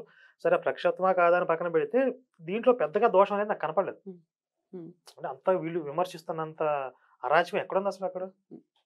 సో ఉగ్రంగా అలా చేయకూడదు అని రాముడు చెప్పాడు మనకి. సో మన దాంట్లో మనం మాట్లాడుకుంటే మనకి వామాచారాలు అంటారు. ఎగ్జాక్ట్లీ, నేను అదే అడుగుతాను. వామాచారం పద్ధతి ఇప్పటికీ అనుసరించే వాళ్ళు ఉన్నారు, మనకి చూపిస్తూ కొన్ని వీడియోలు చూస్తుంటే భయానకంగా అనిపిస్తూ ఉంటుంది. వామాచారం జోలికి వెళ్ళొద్దు, సాత్వికంగానే చేసుకోవాలి. ఆది శంకరులు వచ్చి వీటన్నిటినీ కూడా సంస్కరించారు. ఏం చేయాలి, ఏం చేయకూడదు, అటు వైష్ణవులు శైవులు ఉన్నటువంటి గొడవల్ని అడ్రస్ చేయటం కావచ్చు, ఈ ఆచారాల పద్ధతుల్ని కూడా సంస్కరించారు. ఇప్పటికీ వామాచారాన్ని అనుసరించే వాళ్ళని మీరు ఎలా చూస్తారు? అంటే వాళ్ళకిను ఈ పాషాణ మతంలో ఉన్న వాళ్ళకి పెద్దగా ఏం తేడా లేదు. ఇప్పుడు మనకి హిందుత్వంలో ప్రధానంగా ఏంటంటే ధర్మం, సత్యం, ఈ రెండు పునాదుల మీద నిలబడి ఉంది. జ్ఞానం, భగవంతుని తెలుసుకోవటం, అన్వేషించడం, ఆత్మ సాక్షాత్కారం, ఇవి నైతిక విలువలు హిందుత్వంలో ఉన్నాయి. ఇవి కాకుండా స్వార్థంతో ఏదో సాధించాలి, ఏదో సిద్ధులు రావాలి, లేకపోతే ఎవరినో ఏదో చేసేయాలి, వీటి కోసం ఈ వైదిక మార్గాన్ని నేను వాడుకుంటాను అనే వాళ్ళందరూ కూడా పశు సమానులే. ఈ పాషాణ మతాల్లో ఉన్న వాళ్ళకి ఎలాంటి తేడా లేదు. దాన్ని అనుసరించకూడదు. అయితే ఇవాళ రేపు మనం చూస్తున్నామండి, ఇన్స్టంట్ మ్యాగీలకి అలవాటు పడిపోయినటువంటి జీవితాలు ఇవి. ఏదైనా చిటికలో జరిగిపోవాలి. ప్రతీది కూడా అంటే నాకు ఈ కష్టం వచ్చింది, సో వామాచారం అనేది ఒకటి ఉంది కాబట్టి దాన్ని ఆశ్రయించేసి నేను వెంటనే నా కష్టాన్ని నుంచి బయటపడిపోతానన్న ఉద్దేశాలు కొన్ని. వామాచారంలో దాన్ని ఫాలో చేసే వాళ్ళని ఆశ్రయించటాలు, వాళ్ళు ఏదో రకరకాల క్రతువులు చేయటాలు ఇట్లాంటివన్నీ చేస్తున్నారు. దీన్ని ఎట్లా దీనికి ఆన్సర్ ఏం చెప్తారు? ఇప్పుడు ఈ మధ్య ఈ వేణుస్వామి ఒక ఆయన తయారయ్యాడు. హ్మ్. ఏదో ఒక చేపను బలిచ్చి ఏదో మాంసం పెట్టి లిక్కర్ వేస్ట్ ఇలా చేస్తే మీరు అనుకున్నది జరిగిపోయింది, ఎవరైనా హీరోయిన్లు అవ్వాలంటే నేను వికృత పూజలు చేస్తాను. ఇవంటే అంటే హిందుత్వంలో ఉన్న పాస్టర్లు లాంటి వాళ్ళు వీళ్ళందరూ కూడా. పాస్టర్లు చేసేది సేమ్ ఇంతే. మీకు ఎలాంటి కోరికలు ఉన్నా సరే ఇక్కడికి వస్తే అద్భుతాలు జరుగుతాయి అని చెప్పి వీళ్ళు జస్ట్ వామాచారాల పేరుతో ఇలాంటివి చెప్తున్నారు అనమాట. ఏవి కూడా వర్కౌట్ అవ్వవు. ఇదంతా కూడా మనిషిలో ఉండే బలహీనతలను వాడుకొని వాళ్ళు స్వార్థానికి ఉపయోగించుకునే తప్ప జీరో. మనలో కూడా మార్పు రావాలి. కష్టం ఎంత అయితే ఎలా అయితే ఫాస్ట్ గా వచ్చేసిందో వెంటనే తీరిపోవాలి అని అంటే అది అయ్యేటటువంటి పని కాదు కదా. కడుపు వచ్చిన వెంటనే పిల్లల్ని కనేయం కదా, 9 నెలలు ఆగిన తర్వాతే కదా కంటాము. ఇప్పుడు మనిషిలో ఎలాంటి వికృత పోగళ్ళు వస్తాయి అని చెప్పి రాముడు భూలోకానికి వచ్చి ఎందుకు జీవించాడు అని అంటే, మానవ జీవితంలోకి వచ్చిన తర్వాత స్వయంగా విష్ణువే మానవుడిగా వచ్చిన తర్వాత ఆయన కూడా కొన్ని ధర్మాలకి కొన్ని కట్టుబాట్లకి లోబడి జీవించాలి, పరిస్థితులకి అనుగుణంగా జీవించాలి, కష్టాలు తప్పు అని ఒక మెసేజ్ ఇవ్వడం కోసం ఆచరణలో చూపించడానికి వచ్చాడు ఆయన. అది చూసిన తర్వాత కూడా వీళ్ళు మారట్లేదంటే ఎలా బాగుపడతారు వీళ్ళు? మారాలి. ఇట్లాంటి చిత్తశుద్ధి లేకపోవటం వల్లనే మతం మారిపోవడాలు అనేది జరుగుతూ ఉన్నాయి. అంటే ఇన్స్టెంట్ గా అయిపోవాలి, వెంటనే అయిపోవాలన్న థాట్ ప్రాసెస్లు ఏవైతే ఉన్నాయో అవి కూడా డెఫినెట్ గా మతం మారటానికి హేతు అవుతున్నాయని అనుకోవచ్చా? అంటే కొంతమంది హిందుత్వంలో కొంతమంది అనుసరించే విధానాల వల్ల కూడా హిందువులు బలహీనం అవుతున్నారు. అంటే కామ్య కర్మలు అంటారు కదా, వీటి మీద ఎక్కువ రుద్దుతున్నారు. మీకు ఆ పూజ చేస్తే ఈ ఫలితం వచ్చేస్తుంది, ఈ దోషం ఉంటే ఇది చేసుకోండి. అసలు వీటి నుంచి బయటపడాలి ఫస్ట్. హిందుత్వంలో భగవద్గీతలో శ్రీకృష్ణుడు ఏం చెప్పాడు? గ్రహాలకు శాంతి చేయమని చెప్పాడా, రంగురాళ్ళు ధరించమని చెప్పాడా? జ్ఞానాన్ని బోధించాడు ఆయన. ఆత్మజ్ఞానం, పరమాత్మ ఏంటి, తత్వం ఏంటి, ఇవి కదా భగవద్గీతలో చెప్పింది. దాన్ని వదిలేసి రంగురాళ్ళు, జ్యోతిష్యం. జ్యోతిష్యాన్ని నమ్మరా మీరు? జ్యోతిష శాస్త్రాన్ని నమ్ముతాను, జ్యోతిష్యుల్ని నమ్మను. అయ్యో శాస్త్రాన్ని నమ్మను, మరి చదివిన వాడిని నమ్మను అంటే ఎలా? సైన్స్ నమ్ముతాను, డాక్టర్ నమ్మను అన్నట్టుంది. ఎలాగా చెప్పండి నాకు అర్థమయ్యేలాగా. ఇప్పుడు నిజంగా ఆ జ్యోతిష్యాన్ని శాస్త్రంగా అర్థం చేసుకుని దాన్ని లోక కళ్యాణానికే వినియోగించేవాళ్ళు దాన్ని మార్కెటింగ్ చేసుకోరు, కమర్షియల్ గా వాడరు. వాళ్ళు ఎక్కడో అవసరమైన చోట అవసరం ఉన్నవాడికి చెప్తారు తప్ప ఇవి నా దగ్గరికి రండి. ఇప్పుడు మీరు యూట్యూబ్ లో కామెంట్లు చూస్తే జ్యోతిష్యం చెప్పబడి కాల్ టు దిస్ నెంబర్ అని చెప్పి 3 వశీకరణ చేయబడి ఇలాంటి మెసేజ్ బీభత్సంగా వస్తాయి. సరే, ఇదంతా ఎక్స్ప్లాయిట్ చేసే వాళ్ళు వీళ్ళందరూ. కానీ ఒక జ్యోతిష్కుల గురించి మాట్లాడితే మేము ఉన్నామని వాళ్ళ గురించి వాళ్ళు తెలియకపోతే వాళ్ళ దాకా ఎలా వెళ్తాం మనం? ఎంతో కొంత పబ్లిసిటీ ఉండాలి కదా, ప్రతిదానికి పబ్లిసిటీ ఉంటుంది కదా, ఎట్లా వెళ్తాం చెప్పండి? అంటే జ్యోతిష్యం అనేది మార్కెటింగ్ చేసుకోవాలి తప్పనిసరిగా అని చెప్పి మన పెద్దవాళ్ళు ఏం చెప్పలేదు. దాన్ని చెప్పగలిగిన వాళ్ళ దగ్గరికి పోయి వీళ్ళు వెతుక్కుంటూ పోవాలి. మా మహానుభావులు ఎక్కడున్నారో వెతుక్కుంటూ పోయి నాకు అంటే జ్యోతిష్యం తెలుసుకోవాల్సిన అసలు అంత అవసరం ఉందని నాకు నేను రియలైజ్ అవ్వాలి ఫస్ట్. ఇప్పుడు నా మెంటల్ కండిషన్ ఎలా ఉంది అనే దాన్ని బట్టి నేను తెలుసుకోవాలా వద్దా అనేది కూడా ఆధారపడి ఉంటుంది. నాకు అవసరం లేదు, ఏదొచ్చి నేను ఫేస్ చేస్తాను, నాకు కావాల్సింది మనోధైర్యం, భగవంతుడి యొక్క అనుగ్రహం, నాకు ఆత్మబలం ఉండాలి. ఈ బేసిక్ ప్రిన్సిపల్ నా దగ్గర ఉన్నాయి అనుకోండి, జ్యోతిష్యం నాకు అవసరం లేదు, ఏదొచ్చి నేను ఫేస్ చేస్తాను. అమ్మో కొంచెం తెలుసుకుంటే నేను కొంచెం ప్రిపేర్ అవ్వచ్చు, నేను సింగిల్ గా ఫేస్ చేయలేనేమో అనుకునే వాళ్ళు ఉంటే దాని కరెక్ట్ ఎవరు కరెక్ట్ పర్సన్ ని మనం వెతుక్కుని వెళ్ళాలి, ఎక్స్‌ప్లాయిట్ అవ్వకుండా. వాళ్ళు కూడా నీకు అవసరం, నిజమే నీకు జ్యోతిష్యం అవసరం, దాన్ని తెలుసుకోవడం వల్ల నీ జీవితంలో కొంత సరిదిద్దుకునే అవకాశం ఉంది అని వాళ్ళకి అనిపిస్తే వాళ్ళు చెప్తే అలాంటిది కరెక్ట్ తప్ప కమర్షియల్ గా తీసుకునే వాళ్ళంతా కూడా వేస్ట్ అనేది నా ఉద్దేశం. కమర్షియల్ గా చేసే వాళ్ళు వచ్చి చెప్పడం ఇప్పుడు నేను కూడా చేస్తున్నానండి. నేను కూడా ఇట్లా భక్తి ఛానల్ చేయటము, రకరకాల రెమెడీస్ చెప్పడము, శాస్త్రం గురించి మాట్లాడటము, అన్ని భక్తి ఛానల్లో ఓన్లీ భక్తే కాకుండా అటు సనాతనానికి సంబంధించి మాట్లాడుతున్నాము, సబ్జెక్ట్ కి సంబంధించి మాట్లాడుతున్నాం, ఇట్లా రకరకాలు.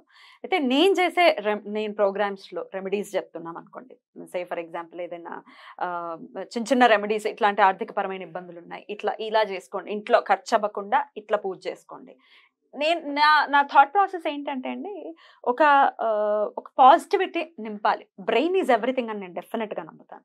నీ బ్రెయిన్ అన్నిటికంటే పవర్ఫుల్ డెఫినెట్గా. అందులో నువ్వు ఏది నింపుతావు, ఏ విత్తనం అయితే నాటుతావో అదే చెట్టు వస్తుంది. అలాగే సో పాజిటివిటీని నింపటం కోసం చేసేటటువంటి ప్రయత్నమే నేను చేసేటటువంటి ప్రోగ్రామ్స్ అండి, రకరకాల రెమెడీస్ చేయటం కూడా. దీన్ని మరి తప్పుగా చూస్తారా మీరు? ఇందులో తప్పేముంది? తప్పేం లేదా? నా ప్రిన్సిపల్ కూడా అదే కదా, మన సంకల్ప బలం అనే దాని మీద ఆధారపడి ఉంటుంది ఏదైనా సరే. అంటే జ్యోతిష్యంలో మనకు నెగిటివ్ గా ఉండవచ్చు, కానీ మన సంకల్ప బలం గొప్పదైతే దాన్ని దాటుకోగలం. ఆ విధిని కూడా మనం ఓవర్కమ్ చేసి కొన్ని అచీవ్ చేయగలుగుతాం భగవంతుడి యొక్క అనుగ్రహంతో అనేది నా నమ్మకం. జ్యోతిష్యం అనేది చాలా చాలా పెద్ద సబ్జెక్ట్. జ్యోతిష్యం మీద ఆధారపడి బ్రతుకుతున్న వాళ్ళు ఒక్క జ్యోతిష్యులు మాత్రమే కాదు, ఇంకా చాలా మంది బ్రతుకుతూ ఉన్నారు ఇంటర్లింక్డ్ గా. ఇప్పుడు ఒక జ్యోతిష్యుడు ఒక పూజ చెప్పాడు అనుకుంటే, ఆ పూజకి సంబంధించిన పూజా సామాగ్రి అమ్ముకునే వాళ్ళు బ్రతుకుతున్నారు, పువ్వులు అమ్ముకునే వాళ్ళు బ్రతుకుతున్నారు, పళ్ళు అమ్ముకునే వాళ్ళు బ్రతుకుతున్నారు, కొబ్బరికాయ, ఇట్లా రకరకాలన్నీ అందరూ కూడా బ్రతుకుతూ ఉన్నారు. సో ఒకటే జ్యోతిష్యులు ఏదో ఎక్స్ప్లాయిట్ చేస్తున్నారని మొత్తం జ్యోతిష్యాన్నే తిట్టడాన్ని కొంతమంది సోకాల్ హ్యూమనిస్టులు తిడుతూ ఉంటారు. ఎట్లా చూడొచ్చండి దీన్ని? అంటే ఇప్పుడు ఈ వేణుస్వామి లాంటి వాళ్ళు చేయడం వల్ల అట్లా ఎక్స్ప్లాయిట్ చేసే వాళ్ళ గురించి నేను మాట్లాడట్లేదు. వాళ్ళ వల్ల మొత్తం అందరూ ఆ వ్యవస్థ అంతా కూడా టార్గెట్ అవుతుంది. బట్ ఒకళ్ళని బేస్ చేసుకుని మిగతా అందరినీ కూడా అనటం, అదే కోవకు చెందుతారు అనటం కూడా తప్పు కదా మరి. అది వాళ్ళ పర్సనల్ ఎజెండా. ఇప్పుడు బాబు గోగినేని లాంటి వాళ్ళు ఉంటారు, వాళ్ళకి హిందుత్వాన్ని టార్గెట్ చేయడం ఇష్టం కాబట్టి వాళ్ళు లేనివి కూడా క్రియేట్ చేసుకుని కొన్ని మాట్లాడుతూ ఉంటారు. ఇప్పుడు ఫేస్బుక్ లో కూడా మనం జోక్స్ పెడుతూ ఉంటాం కదా, గ్రహణం రోజు రాహుకేతువుల కంటే ముందు బాబు నేను వస్తాను, వంట చేసుకుని తినడానికి రెడీగా ఉంటారు, టీవీ 9లో చర్చా వేదికలో కూర్చుంటాడు వచ్చి. Right right. అయితే గ్రహణం టైం అది వచ్చింది కాబట్టి, సబ్జెక్ట్ వచ్చింది కాబట్టి అండి, అంటే ఆ గ్రహణం టైంలో నేను ప్రెగ్నెంట్గా ఉన్నప్పుడు నేను మా డాక్టర్ని అడిగాను, మా గైనకాలజిస్ట్ని అడిగాను, అంటే భయంగా ఉంది మరి, జనరల్గా మరి హైందవంలో ఉన్నాం కాబట్టి ఇవన్నీ ఫాలో చేస్తాం, బయటికి రాకూడదు అని అంటున్నారు. నాకు అప్పుడు చెకప్ ఉంది, నాకు కొంచెం క్రూషియల్ కేస్ అనమాట. సో నాకు చెకప్ ఉంది అంటే, మీరు ఏం టెన్షన్ పడకండి, ఏదైతే సనాతనం చెప్పిందో అది కరెక్టే, అల్ట్రా వైలెట్కి సంబంధించిన రేస్ వస్తాయి కాబట్టి అవి మనకు మంచివి కాదు కాబట్టి ఇట్లాంటివన్నీ పెట్టారు, మీరేం టెన్షన్ పడకండి అని ఆవిడ నాకు క్లారిటీ ఇవ్వడం. సో అటు డాక్టర్స్ కానీ సైంటిస్టులు కానీ వాళ్ళు ఒప్పుకుంటున్నారు, వద్దు బాబు గ్రహణం టైంలో మీరు బయటకు వచ్చి తిండి తిప్పలు పబ్బులు గబ్బులు చేయడాలు ఇట్లాంటివన్నీ చేయకండి అని చెప్తూ ఉన్నారు. సైన్సే కదా, సూర్యరశ్మి తగలకపోతే మన జబ్బులు వస్తాయి, అంటే సూర్యుడి ప్రభావం మన మీద ఉండాలి, తగినంత ఉండాలి అని చెప్పి సైన్సే కదా అది. అలాగే ఈ విశ్వంలో ఈ గెలాక్సీలో ఉన్నటువంటి కొన్ని గ్రహాల ప్రభావం కూడా మన మీద ఉంటుంది.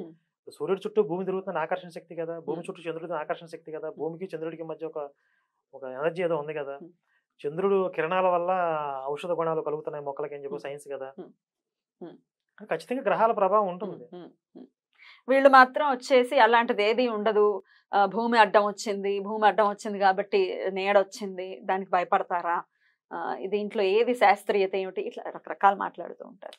దీనికి కూడా చాలా సింపుల్ గా, ఇప్పుడు హెల్మెట్ పెట్టుకుని బైక్ రైడింగ్కి వెళ్ళాలి అని చెప్తే, నేను హెల్మెట్ పెట్టుకోకుండా బయటకు వెళ్ళి వచ్చాను కాబట్టి నాకేం యాక్సిడెంట్ అవ్వలేదు, అవసరం లేదు అనేది ఎలాంటి వాదన, నేను గ్రహణం రోజు బయట కూర్చొని తిన్నాను కాబట్టి నాకేం కాలేదు కూడా అలాంటి వాదన. ఎప్పుడో అప్పటికి దాని ఇంపాక్ట్ అయితే ఉంటుంది, నెగిటివ్ ఇంపాక్ట్ ఉంటుంది. ఇప్పుడు మన పెద్దవాళ్ళు చెప్పారంటే ఊరికే ఏం చెప్పరు, వాళ్ళు ఇంట్లో కూర్చుని 100 సంవత్సరాల తర్వాత ఏ గ్రహం ఎక్కడ ఉంటుంది, ఈ చంద్రగ్రహణం ఎప్పుడు వస్తుంది, సూర్యగ్రహణం ఎప్పుడు వస్తుంది లెక్కలు కట్టిన వాళ్ళు ఉత్తినే చెప్పరు కదా, కాబట్టి ఖచ్చితంగా మన పెద్దవాళ్ళు చెప్పింది ఫాలో అవ్వాల్సిందే. ఇప్పుడు కొంతమంది పాస్టర్లు, ఈ మధ్య ఒక పాస్టర్ అన్నాడు అనమాట, గ్రహణం రోజు దేవాలయాలన్నీ మూసేస్తారు, మా చర్చిలు మూసేయట్లేదు, మా చర్చిలే పవర్ఫుల్ అన్నాడు. మీరేమన్నారు మరి?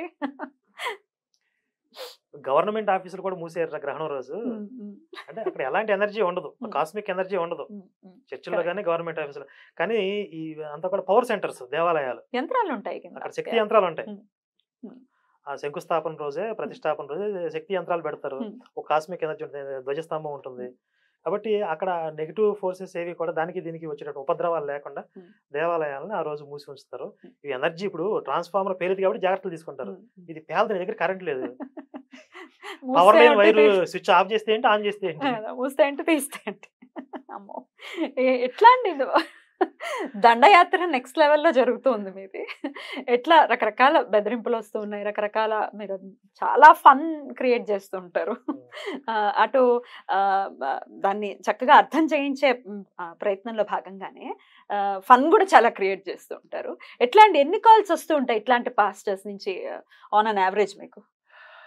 ఈ మధ్య తగ్గించారు. అంతకు ముందు అయితే బాగా రెగ్యులర్ గా ఫోన్ చేసి బెదిరించడం లేకపోతే ఏదో మాట్లాడి ట్రై చేసేవాళ్ళు. ఇప్పుడు రికార్డ్ చేసి ఛానల్ పెట్టేస్తున్నాం కాబట్టి భయపడుతున్నారు. ఎందుకు వచ్చింది ఎరుపుష్పాలు అయిపోతున్నాయి.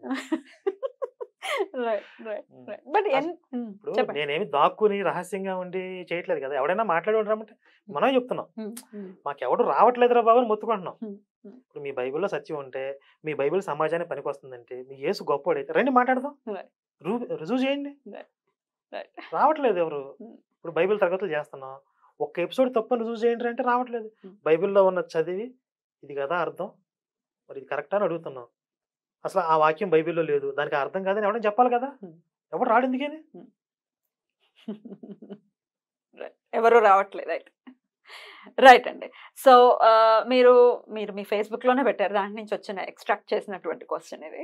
సో నేను ఏదైనా రాజకీయ పార్టీ గురించి మాట్లాడితే వెంటనే నాకు ఏదో ఒక పార్టీతో నన్ను లింక్ చేసి మాట్లాడేస్తున్నారు. తిక్కరేగితే నేను కూడా పొలిటికల్ పార్టీని పెడతాను, నన్ను గోకడం కాదు నేనే గోకుతాను రక్తాలు వచ్చేలాగా అని మీరు అనడం జరిగింది. ఏంటి పొలిటికల్ యాంగిల్ ఏమైనా ఉందా మీలో? అంటే అది ఎలా, ఆ సమయం ఏంటి అంటే కొంతమంది పాపం ఇప్పుడు హిందుత్వం ఆధారంగా మనం రాజకీయాల గురించి మాట్లాడతాం. అది వాళ్ళ అభిమాన నాయకుడికి అభిమాన పార్టీకి వ్యతిరేకంగా ఉండొచ్చు. మరి అభిమాన నాయకుడు హిందుత్వం వ్యతిరేకంగా మాట్లాడితే మనం ఆటోమేటిక్గా మాట్లాడతాం. నువ్వు మా అభిమాన పార్టీకి వ్యతిరేకివి, నువ్వు ముసుగు దొంగగా మాట్లాడతావు. అసలు నీకు రాజకీయాల గురించి మాట్లాడే అర్హత లేదు, రాజకీయాల గురించి నీకెందుకు, నువ్వు హిందుత్వం గురించే మాట్లాడు అంటాడు. నా తిక్కరగిందని పార్టీ పెడతాను, లేకపోతే ఫుల్ టైం పాలిటిక్స్లోకి వచ్చేస్తానని చెప్పాను అనమాట. ఇప్పుడు రాజకీయాలని వేరు చేసి హిందుత్వాన్ని రక్షించలేం. రాజకీయ నిర్ణయాలు కూడా ప్రభావితం చేస్తున్నాయి కదా హిందుత్వాన్ని. ఇప్పుడు దేవాదాయ శాఖ ఎవరు నిర్వహిస్తున్నారు? ప్రభుత్వం నిర్వహిస్తున్నారు. మరి దేవాదాయ శాఖని ప్రభుత్వ అజమాయిషి నుంచి విడిపించాలని ఒక డిమాండ్ ఉంది. ఇలా విడిపిస్తాము అని చెప్పి ఒక పార్టీ ఏదైనా మేనిఫెస్టోలో పెట్టాలి కదా. అంటే రాజకీయ నిర్ణయం కదా అది. కరెక్ట్. ఇప్పుడు హిందూ ఓటు బ్యాంక్ నిర్మాణం జరగాలి, హిందూ డిమాండ్లు ఏంటనేది వాళ్ళకి అర్థం కావాలి. ప్రభుత్వాలు లేకపోతే పార్టీలు వాళ్ళ మేనిఫెస్టోల్లో ఎజెండాల్లో హిందుత్వానికి అనుగుణంగా హిందుత్వ సంక్షేమం గురించి మాట్లాడాలి. రాజకీయ నిర్ణయాలు ప్రభావితం చేస్తాయి కదా హిందుత్వాన్ని. ఒక హిందూ లీడరో లేకపోతే హిందూ సంస్థ ప్రతినిధిగానే రాజకీయాల గురించి మాట్లాడాలి తప్పనిసరిగా. ప్రతిసారి కలగజేసుకుని మాట్లాడే అవసరం మాట్లాడాలి. అలా మాట్లాడే రైట్స్ మాట్లాడాల్సిన అవసరం నాకు ఉన్నాయి. దాన్ని ఎవడైనా తప్పు అంటే అసలు ఫుల్ టైం నేను వస్తా. నేను వచ్చిన తర్వాత మామూలుగా ఉండదు, ఆషామాషిగా ఉండదు అంటున్నారు. తప్పని మరి వస్తారా, పెడతారా పార్టీ? ఇక్కడ ఒక్కటే టర్మ్స్ అండ్ కండిషన్స్ ఏంటంటే తప్పనిసరి అయితే ఏదైనా సరే ఇప్పుడు హిందుత్వం కోసం జీవితం అంకితం, ఇది క్లియర్ కదా. దానికోసం అవసరం అయితే రాజకీయాలు అవసరం అయితే అక్కడికి వస్తానంటున్నా. వచ్చిన తర్వాత ఫుల్ పేజ్ లో పనిచేస్తాను. ఒకవేళ వస్తే ఏముంటుందండి, పార్టీ పేరు ఏముంటుంది? అయ్యో పార్టీ పెడతానని కాదు, ఏదో పార్టీలో జాయిన్ అవ్వచ్చు. అలా అని పార్టీలో జాయిన్ అవ్వాలంటే అప్పుడు ఏ పార్టీకి వెళ్తారు? తెలీదండి. ఆబ్వియస్ గా ఇంకే పార్టీలోకి వెళ్తారు? అనుకోలేదు అసలు. అంటే ఇప్పుడు రావాలని డిసైడ్ అయిన తర్వాత అప్పుడు ఇంకా డెసిషన్ ఇంకా అవ్వలేదు, ఇంకా రావాలి అనే నిర్ణయానికి పూర్తిగా రాలేదు కదా. అవసరం సందర్భం వచ్చినప్పుడు సిచ్యువేషన్ మాట్లాడదాం. అసలు మీ డే ఎలా ఉంటుందండి, ఎలా గడుస్తుంది మీ డే, ఏం చేస్తుంటారు? సింపుల్ గా చెప్పాలంటే అసలు ఎప్పుడు తెల్లారుతుంది ఎప్పుడు చేరబడుతుంది అర్థం కావట్లేదు. చిటికేస్తే అయిపోతుంది. ఏం చేస్తారు అసలు మీరు? రెగ్యులర్ గా వీడియోస్ ఉంటాయి, లేకపోతే ఇప్పుడు బయట ప్రోగ్రామ్స్ ఏవో ఉంటామంటే తిరుగుతూ ఉంటాం, ఏదో ప్రిపరేషన్స్ ఉంటాయి, చదువుకుంటూ ఉంటాం. సర్వైవింగ్ ఎలాగా? నేను ఫుల్ టైం శివశక్తేనండి, ఇక్కడ నుంచి గౌరవ వేతనం. ఓకే, ఎంత ఎంత సంపాదిస్తారు చెప్తారా? నా పేరు మీద ఆస్తులు మీరు తీసేసుకోండి. ఓకే, ఆయన లేవన్నమాట, ఉంటే ఎందుకంటారు? అంటే ఆ మధ్య ఆవిడ ఎవరో చెప్పారులే, తెనాల్లో 5 ఎకరాల పొలం కొన్నాడు, నాకు తెలియకుండా నా డాక్యుమెంట్స్ ఎక్కడ ఉన్నాయి అనిపించింది. అదే తీసుకొస్తే మొత్తం అవి కూడా శివశక్తికి ఇచ్చేస్తాను అన్న. అట్లా నాకు తెలియకుండా అక్కడ నా ఆస్తులు ఉన్నాయేమో, ఒకవేళ ఉంటే మీరు తీసేసుకోండి అంటున్నా. ఓకే, సంపాదించిన తర్వాత ఇచ్చేయండి. రైట్. చాలా కూల్ గానే ఉన్నారు మీరు, చాలా చక్కగా నవ్వుతూ కూల్ గానే ఉన్నారు. ఒకేసారి కత్తి పద్మారావు వీడియోలోనే మీ బీపీ ఏంటో బయటపడింది. ఇలానే కూల్ గా ఉంటారా, ఎట్లా ఉంటారు మీరు? అంటే కోపం నేను మూడిస్ట్ అనుకోండి, రకరకాలుగా ఉంటది. మూడిష్టా మీరు? అంటే ఒక్కొక్క మూడ్ ఒక్కొక్క రకంగా ఉంటది. ఓకే. అంత మూడ్ స్వింగ్స్ రావడానికి ఎందుకు ఎందుకు వస్తాయండి మూడ్ స్వింగ్స్? అంటే బ్రెయిన్ లో చాలా విషయాలు రన్ అవుతా ఉంటాయి కదా. ఏదో రన్ అవుతున్నప్పుడు ఎవరో వచ్చి సమయం సందర్భం లేకుండా ఏదో మాట్లాడనుకోండి, చికాకు వస్తుంది కదా. అట్లా అంటే నా బ్రెయిన్ లో రన్ అయ్యే వాళ్ళకి తెలియదు కదా పాపం. అందుకని మనుషులు దూరంగా ఉంటాను సాధ్యమైనంత వరకు. ఓకే. పెళ్లికి దూరంగా ఉండడం మంచిదే అయితే. రైట్. అయితే అటాక్స్ ఏమైనా జరిగాయా మీ మీద? ఇప్పటి వరకు అయితే ఏం జరగలేదు, ఇక ముందు కూడా జరగకపోవచ్చు. ఒకవేళ జరిగితే మొత్తం కంప్లీట్ గా ఏసైడ్ అని చూస్తారు తప్ప చిన్న చిన్న అటాక్స్ అయితే చేయరు. ఎందుకంటే అలా జరిగిందంటే ఇప్పుడు నేను ఉన్నదానికి డబల్ అయ్యి రెండింతలు అయింది. అంటే నాకు వచ్చే సపోర్ట్ కానీ నా స్ట్రెంగ్త్ కానీ పెరిగిపోతుంది. కాబట్టి ఇప్పుడు వాళ్ళు అటాక్స్ చేసే స్టేజ్ దాటేసాను అనుకుంటున్నాను నేను. అంటే మహా అయితే నా క్యారెక్టర్ ని డిఫేమ్ చేయడానికి ఆబ్వియస్‌గా ఇలాంటివి ఏదైనా ట్రై చేయొచ్చు, ఏదైనా హనీ ట్రాపుల్ చేయొచ్చు, అలాంటివి. దిక్కుమాల హైకోర్టు చేసేస్తలేదు. సో హనీ ట్రాప్లు ఏమైనా చేస్తే చెయ్యొచ్చు అంతేనా? మరి పూర్తిగా వేసేస్తారని మీరు అంటున్నారు. దాని వల్ల కూడా ఇంకెక్కువ నష్టం జరిగింది వాళ్ళకి. ఎలా? రాష్ట్రం మొత్తం విగ్రహాలు పెడతారు. మీకు జరుగుతుంది కదండి, నా ఫిలాసఫీ మీరు కదా. కాదు కాదు, ఇప్పుడు మనం బ్రతికి ఉండి సాధించేదానికంటే నన్ను వాళ్ళు ఇలా అర్ధాంతరంగా ఏదైనా చేసి నష్టపోయేది ఎక్కువ వాళ్ళు. ఇప్పుడు నేను ఏదైతే చెప్పదలుచుకున్నానో చాలా బలంగా కొన్ని తరాల పాటు ఉండిపోద్ది. నేను రాసిన పుస్తకాలు కావచ్చు, నా ఫిలాసఫీ కావచ్చు, నా మాటలు కావచ్చు, చాలా 100 రెట్లు ప్రభావవంతంగా మారిపోతాయి. నా మీద పాటలు పాడతారు, ఒక మూమెంట్ ఒక ఉద్యమం తయారవుతుంది.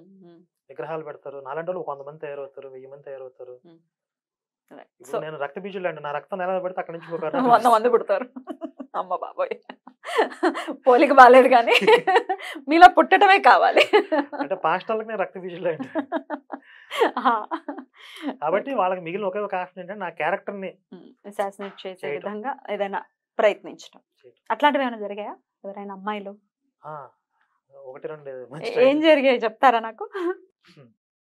మొన్న ఈ మధ్య హనీ ట్రాప్ జరిగిందా మీ మీద? రీసెంట్ గా రాధా మనోహర్ గారికి కాల్ చేసిన ఒక అమ్మాయి, కాల్ రికార్డు ఉన్నారు కదా, అది అమ్మాయి అబ్బాయి అర్థం కదా, సేమ్ అలాంటి వాయిస్ తో నాకు కాల్ చేసింది. నేను హైదరాబాద్ లోనే ఉంటాను, మా అమ్మ నాన్న అమెరికాలో ఉంటారు, నేను సింగిల్ గా ఉంటాను, మీరు పెళ్లి ఎందుకు చేసుకోలేదు, ఏంటి మీ వాయిస్ తేడాగా ఉంది ఏంటి అన్న. తేడాగా అంటే ఎలాగంటే ఒక క్రిస్టియన్ వాయిస్ లాగా ఉందన్న. అంటే క్రిస్టియన్ వాయిస్ కూడా తేడాగా ఉంటుందా? మీరు కనిపెట్టేస్తారా? నాకు అర్థం అవుతుందని చెప్పాను. అంటే నాకు ముందే అర్థమైపోయింది. ఇప్పుడు నేను కొన్ని 100 మందితో మాట్లాడుతూ ఉంటాను, ఫస్ట్ 2 minutes లో ఇది ఫేక్ విషయం నాకు అర్థమైపోతుంది. ఎలా కనిపెడతారు చెప్పండి? అంటే నాకు కొన్ని మేటర్స్ ఉంటాయి. అభిమాని అయితే ఎలా ఉంటుంది, వాళ్ళ ఎగ్జైట్మెంట్ కావచ్చు, లేకపోతే వాళ్ళు మాట్లాడే విధానం కావచ్చు, లేకపోతే ఈ మధ్యలో వీడియోలు చూడటం మొదలు పెట్టిన వాళ్ళు, అంతగా పరిచయం లేని వాళ్ళు మాట్లాడితే ఎలా ఉంటుంది, లేకపోతే ట్రాప్ చేసేవాళ్ళు ఎలా మాట్లాడతారు, ఎలా మాట్లాడతారు ట్రాప్ చేసేవాళ్ళు? రివీల్ చేయకూడదు ఇప్పుడు ఇక్కడ. చెప్పండి, అమాయకులు పాపం. అయ్యో, ఇప్పుడు ఆయన రివీల్ చేస్తే వాళ్ళు చక్కగా ప్రిపేర్ చేస్తారు. కాబట్టి నాకు 2 నిమిషాలు అర్థమైపోయింది. కాబట్టి ఏమంది అయితే హైదరాబాద్ లో సింగిల్ గా ఉంటాను, ఇంకేమంది? అదే హైదరాబాద్ లో సింగిల్ గా ఉంటాను అంటే ఇక రమ్మని ఇంటికి. మరి మీరు ఏం రియాక్ట్ అయ్యారు? ఎలా రియాక్ట్ అయ్యారు? ఆ రికార్డ్ ఉంది, మొత్తం ఛానల్లో పెట్టేసాం. ఛానల్లో పెట్టారా? బట్ అదర్ దాన్ దట్, అలా అమ్మాయిలు ట్రాప్ చేయటం పక్కన పెడితే ఈ సోషల్ మీడియాలో మీకు ఫేస్బుక్ లో గానీ లేకపోతే ఇన్స్టాలో గానీ మెసేజెస్ రావడం ఇట్లాంటివి జరుగుతూ ఉంటాయి అనుకుంటా. జరుగుతున్నాయి. అంటే కొంతమంది నిజంగా అభిమానులే మెసేజ్ చేస్తారు, ప్రపోజల్స్ వస్తున్నాయా? అమ్మ బాబోయ్, ఎలా రిజెక్ట్ చేస్తారు? అంటే మంచిగానే చెప్తారు. కరుణాకర్ గారు సిగ్గుపడుతున్నారు. ఇదో యాంగిల్ ఉంది తెలుసా? అయితే ఇంకా నయ్యో, మీరు సిగ్గుపడకుండా చచ్చిపోవాలి. లేదు, అంత చచ్చిపోయేలా సిగ్గుపడట్లేదండి. అయితే ఇట్లా అమ్మాయిలు అడిగడం ఓకే, తల్లిదండ్రులు ఎప్పుడైనా అడిగారా మా అమ్మాయిని ఇస్తాను చేసుకోండి, అట్లా ఏమైనా వచ్చాయా? మధ్య ఒక ఆవిడ ఫోన్ చేసింది, అంటే మన ఆఫీస్ లో ఉండే ఒక అతనికి ఫోన్ చేసి, కరుణాకర్ నెంబర్ ఇస్తారా, ఆయన పెళ్లి అయిందా లేదా, మా అమ్మాయిని ఇద్దాం అనుకుంటున్నాను. పాపం చాలా జెన్యూన్ ఆవిడ. అట్లా ఒకళ్ళిద్దరు ఎవరో మాట్లాడి, ఈ మధ్య కూడా ఒక ఆవిడ ఫోన్ చేసి, ఒక ఎస్సీ పాప ఉంది, కరుణాకర్ గారికి ఇద్దాం అనుకుంటున్నాం అని చెప్పి మన కళ్యాణ్కి ఫోన్ చేసింది. అట్లా ఏమని చెప్పారు? చెప్తానులే, కరుణాకర్ ఫార్వర్డ్ చేస్తాను. రేవంత్ రెడ్డి గారి పాలన ఎలా ఉందండి? ఇక నాకు సంబంధం లేని విషయం అసలు ఇది. సంబంధం లేదు. అయ్యో మీరు పార్టీ పెడతా అంటున్నారు. పార్టీ ఒకవేళ పెట్టినప్పుడు తిక్కరైతే పార్టీ పెడతారు మీరు. పార్టీ పెట్టినప్పుడు ప్రణాళిక మాట్లాడదాం. అంటే ఇప్పుడు ఆయన హిందుత్వానికి అనుకూలంగా వ్యతిరేకంగా ఏదైనా యాక్టివిటీ ఉందనుకోండి, అది మనం రియాక్ట్ మాట్లాడొచ్చు. అవుతారు. జనరల్ పరిపాలన అనేది మనం సంబంధం లేని విషయం. ఎందుకు సంబంధం లేదండి? ఓటే లేదా మీరు? నాది ఆంధ్ర కదా, ఇక్కడ తెలంగాణ ఓ, కదా. అక్కడ. ఓటు అక్కడ ఉంది. అయితే ఇప్పుడు మరి జగన్ పరిపాలన ఎలా ఉంది? ఇక్కడ ఉన్నాను కదా తెలియదు అని అనకండి. 2 నెలల్లో జనాలు డిసైడ్ చేస్తారు ఆయన పరిపాలన ఎలా ఉందో, ఆ తర్వాత మాట్లాడదాం. అంతేనా? మీరేం చెప్పరా? ఆ. రైట్. అయితే కొన్ని నెగటివ్ కమెంట్స్ అందరి మీద ఉంటాయి. రాముడి మీదే ఉన్నాయి, మన మీద ఉండవా? ఆబ్వియస్ గా ఖచ్చితంగా negative comments it's there everywhere. Hmm. ఇల్వల్వుడు పల్వల్వుడు అని మనం చరిత్రలో చదువుకున్నాం. వాళ్ళు వచ్చి రక్తాలు మలమూత్ర విసర్జనలు ఈ హోమగుండాల్లో వేస్తూ ఉంటారని వింటూ ఉంటాం. మనం రామాయణంలో కూడా వస్తూ ఉంటాం. అలాగే ఇక్కడ సోషల్ మీడియాలో కూడా ఇలాంటి ఇల్వల్వులు పల్వల్వులు ఎట్లా అంటే నెగటివ్ కమెంట్స్ తో బూతులతో కమెంట్స్ పెట్టడం అనేది చూస్తుంటాం. వాళ్ళని రాక్షసుల్లానే చూడాలి. సరే, కొన్ని మీ వీడియోస్ కి సంబంధించి నేను కొన్ని చూసానండి, కొన్ని కమెంట్స్. దానికి సంబంధించి ఏమైనా అడ్రస్ చేయొచ్చా? అడగచ్చనే? Negative comments. పాజిటివ్ కమెంట్స్ చాలా ఉన్నాయి మీకు, బట్ కొన్ని నెగటివ్ కమెంట్స్ ఉన్నాయి వాటికి సంబంధించి.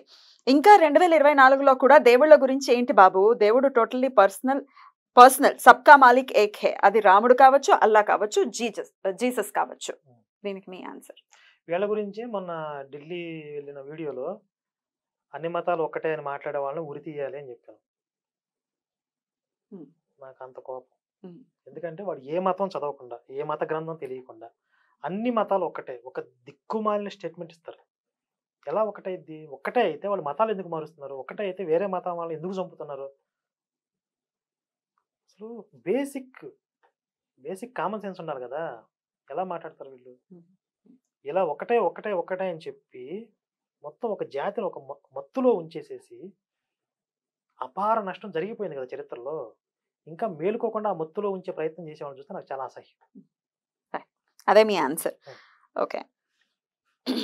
ఒక ఆయన దళితుల్లారా మేల్కోండి, మన దళితులకు జరిగిన అన్యాయాన్ని తెలుసుకుని హిందూయిజాన్ని తీసేయండి, మన భవిష్యత్తు తరాలకు బాట చూపించండి, వాళ్ళని కన్నందుకు ఆస్తులు ఇవ్వకపోయినా బానిసత్వాన్ని మాత్రం ఇవ్వకండి, మేల్కోండి దళితుల్లారా, నా ప్రియ దళితుల్లారా. నేను చెప్పేది అదే, బానిసత్వాన్ని వదిలిపెట్టేయండి. మీరు చర్చిల్లో పాస్టర్లకి బానిసల్లా పడి ఉండాల్సిన అవసరం లేదు. హిందుత్వంలో దేవాలయాల్లో దళిత భక్తులని గౌరవించుకున్న సంస్కృతి హిందుత్వం అనేది. ఉపాలయాలు కట్టి ఆళ్వార్లు నాయనార్లు అని చెప్పి వాళ్ళు రాసిన పాటల్ని, వాళ్ళు పాడిన పాటల్ని వేదంతో సమానంగా గౌరవించుకున్నటువంటి సంస్కృతి. ఇప్పుడు కన్నప్ప కానీ, శబరి కానీ, గుహుడు కానీ, వీళ్ళందరూ మరి ఎవరు? సాక్షాత్తుగా భగవంతుడే వాళ్ళని దగ్గర తీసుకున్నాడు. ఇంకా ఏ బ్రాహ్మణుడికి లేనంత అవకాశం మరి వాళ్ళకే దక్కింది. అంటరానితనాన్ని చూపించి ఎప్పుడు అదే చూపిస్తూ ఉంటారు. ఇంకెప్పటికీ అదే చూపిస్తూ ఉంటారేమో. అప్పట్లో ఇలా అంటరానితనం ఉండేది, మమ్మల్ని ముట్టుకోనివ్వరు, మమ్మల్ని రానివ్వరు, గర్భాలయంలోకి మమ్మల్ని రానివ్వరు. ఇట్లా సాంఘికంగా ఉన్నటువంటి పరిస్థితుల వల్ల సాంఘిక దురాచారాలు అనొచ్చు, ఆ పరిస్థితులలో ఏర్పడినాయి అవన్నీ. దానికి నష్టపరిహారంగానే రాజ్యాంగంలో రిజర్వేషన్స్ పెట్టారు. సాంఘికంగా వచ్చిన దురాచారాలకి సాంఘికంగానే వాళ్ళకి కొన్ని వెసులుబాట్లు కల్పించారు. దానికి ధర్మానికి విడిపెట్టాల్సిన అవసరం లేదు కదా. కరెక్ట్. అయితే గర్భాలయంలోకి రానివ్వరు, బ్రాహ్మణులే వెళ్తారు గర్భాలయంలోకి, అలా ముట్టుకొనివ్వరు, లేకపోతే ఇట్లా రకరకాలు. శివుణ్ణి అయితే జనరల్ గా అందరూ ముట్టుకుంటూ ఉంటారు, కానీ విష్ణువు దగ్గరికి వచ్చేసరికి గర్భాలయంలోకి ఎంట్రీ అనేది ఎవరికీ ఉండదు జనరల్ గా. సో దాన్ని ఇప్పటికీ చెప్తూ ఉంటారు, దాని ప్రస్తావన తీసుకొచ్చి. ఒకవేళ గర్భాలయంలోకి భక్తులకి ప్రవేశం లేదు అంటే కేవలం బ్రాహ్మణ భక్తులకు మాత్రం ప్రవేశం ఉందని కాదు కదా. వాళ్ళు బ్రాహ్మణులైనా ప్రవేశం ఉండదు, ఎవరైనా ప్రవేశం. అక్కడ నిత్యం ఎవరైతే వాళ్ళకి మాత్రమే ప్రవేశం. ఇప్పుడు నేను బ్రాహ్మణి అంటే నేను గర్భాలయానికి వెళ్తాను, వెళ్ళనివ్వరు, ఎవరిని వెళ్ళనివ్వరు. ఎట్లయితే ఒక ఆపరేషన్ థియేటర్ కి డాక్టర్ కి మాత్రమే ఎంట్రీ ఉంటుంది. పేషెంట్ కి భార్యనండి నేను వెళ్తానంటే నన్ను రానివ్వరు. సో అట్లనే గుడికి సంబంధించి కూడా కొంచెం లాజికల్ గా ఆలోచిస్తే ఆన్సర్స్ దొరుకుతాయి. ఇక సోది భలే చెప్తున్నారు మీరు. సారీ, అఫెండ్ అవ్వద్దు. సోది భలే చెప్తున్నారా మీరు? ఆ సోది వినడానికి వాడు పని కట్టుకుని వచ్చాడు. మరి అదే నిజం తెలుగు వాడి ఐడి పేరు. అంతేనా ఆన్సర్? నాకు చాలా మంది ఫోన్ చేసి చెప్పేది ఏంటంటే, ఒక్కసారి ఒక వీడియో చూడటం మొదలు పెట్టిన తర్వాత ఎడిక్ట్ అయిపోతారు. మీ వీడియోస్ మా చాలా మంది వీడియోలు పెట్టుకుని వింటూ వింటూ వింటూ నిద్రపోతారంట అలాగే. అలా అలవాటు అయిపోయారు. ఆవిడ సోది కదా, వ్యసనం అది. ఆడికి కూడా ఆ వ్యసనం అయ్యి వచ్చాడు. ఆ కమెంట్ పెట్టడానికి. ఓకే, ఇది మీరు అఫెండ్ అవ్వకండి, నేను వాడు పెట్టింది మాత్రమే చదువుతున్నాను. జాన్ పౌల్ మహేష్ అనే ఐడి నుంచి, అరే మిమ్మల్ని కుక్కలు కూడా పట్టించుకోవు, మీ ముఖాలు చూసుకోండి ఒక్కసారి, పక్కా దొంగల్లా ఉన్నారు, అందరూ హిందువుల్లారా, వీళ్ళు మీరు చేసే డబ్బులతో ఢిల్లీలో ఎంజాయ్ చేయడానికి వచ్చారు, నైట్ బాగా తాగి పొద్దున్నే రోడ్ల మీద తాగింది దిగేదాకా అరిచి వస్తారు అంతే, మీరు ₹1 కూడా ఇవ్వకండి, మద్దతు ఇవ్వకండి, డబ్బులు మాత్రమే ఇవ్వకండి. వీళ్ళకి తెలియదు ఏంటంటే వీళ్ళు ఇవ్వద్దు అంటే ఇంకో ₹10 ఎక్కువిస్తారు.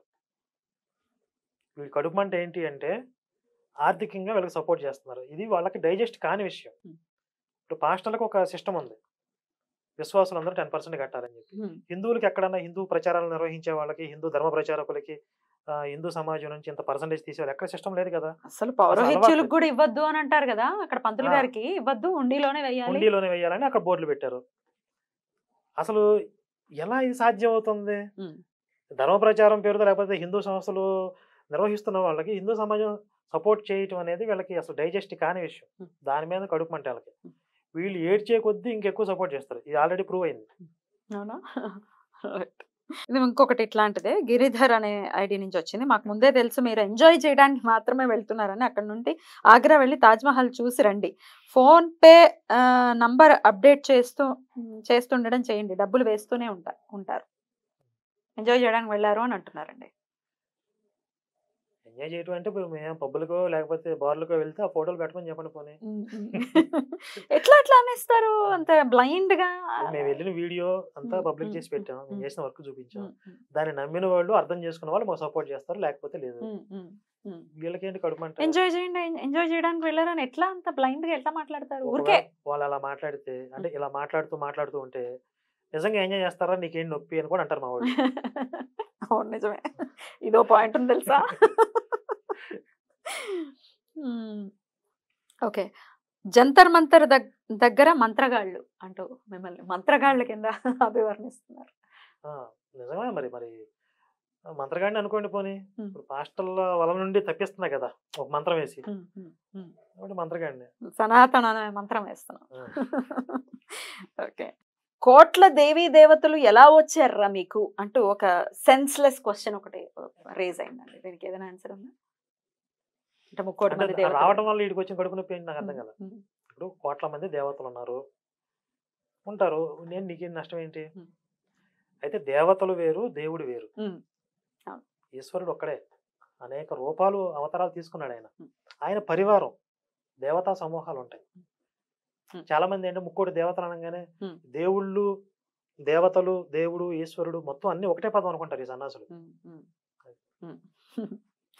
సింపుల్ గా ఆన్సర్ చేస్తున్నారండి మీరు.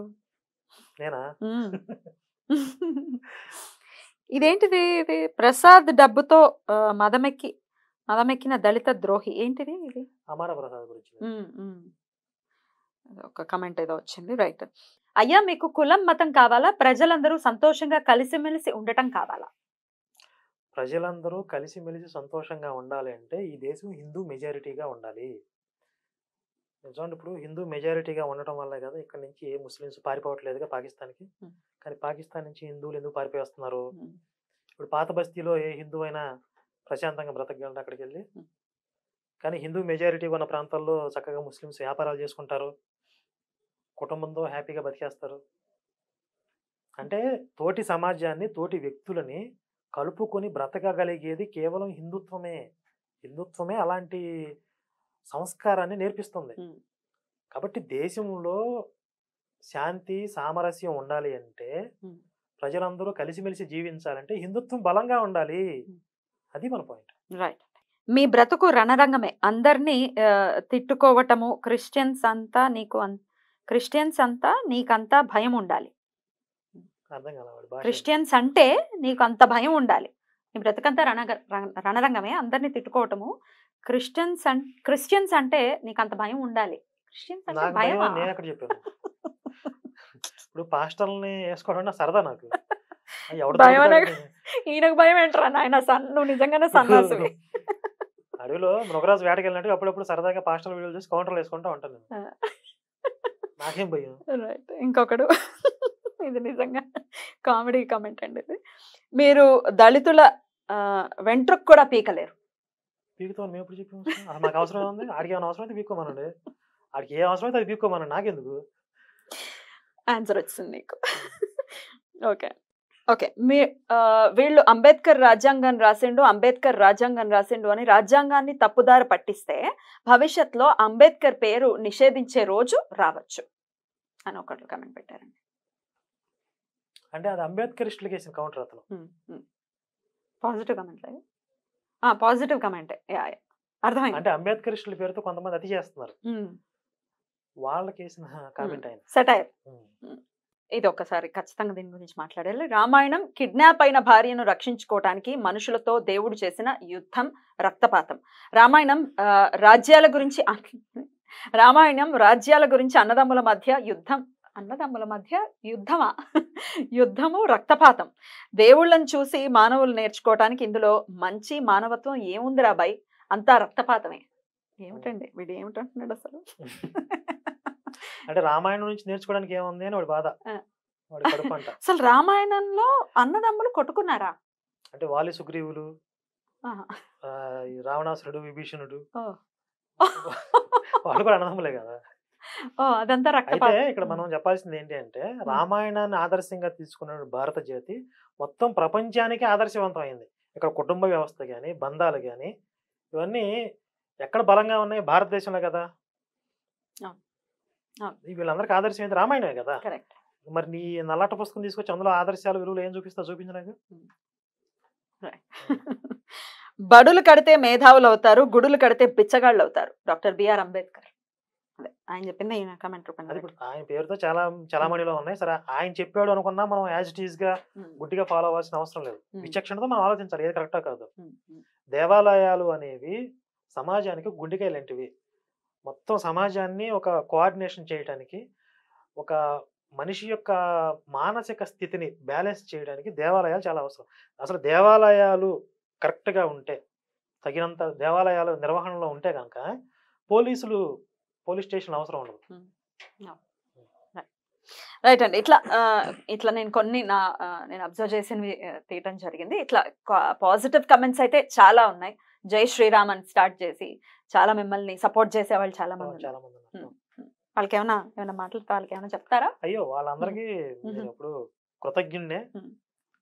అంటే ప్రతిసారి మనం మన అభిమానాన్ని చెప్పుకోలేం, కానీ కొన్నిసార్లు సందర్భంగా మా ఛానల్లో కూడా అంటే ఇప్పుడు మా ఇంట్లో వాళ్ళు లేకపోతే ఇంకెవరన్నా ఈ ఫ్యామిలీ లైఫ్ లేదు కదా, నీ పర్సనల్ లైఫ్ ఉండాలి కదా, నువ్వు కూడా కొంచెం ఎంజాయ్ చేయాలి కదా, ఇట్లాంటివి ఏమో చెప్తా ఉంటారు. ఎందుకు ఇవన్నీ కోల్పోతాం అని చెప్పి అంటూ ఉంటారు. అసలు ఇప్పుడు మన అభిమానులను చూస్తే నేను కోల్పోయిన చాలా చిన్న విషయం అనిపిస్తుంది. అంటే వాళ్ళ ప్రేమ, వాళ్ళ అభిమానం ముందు చిన్న చిన్న విషయాలుగా అనిపిస్తాయి ఇవన్నీ కూడా, పర్సనల్ మ్యాటర్స్ అన్నీ కూడా.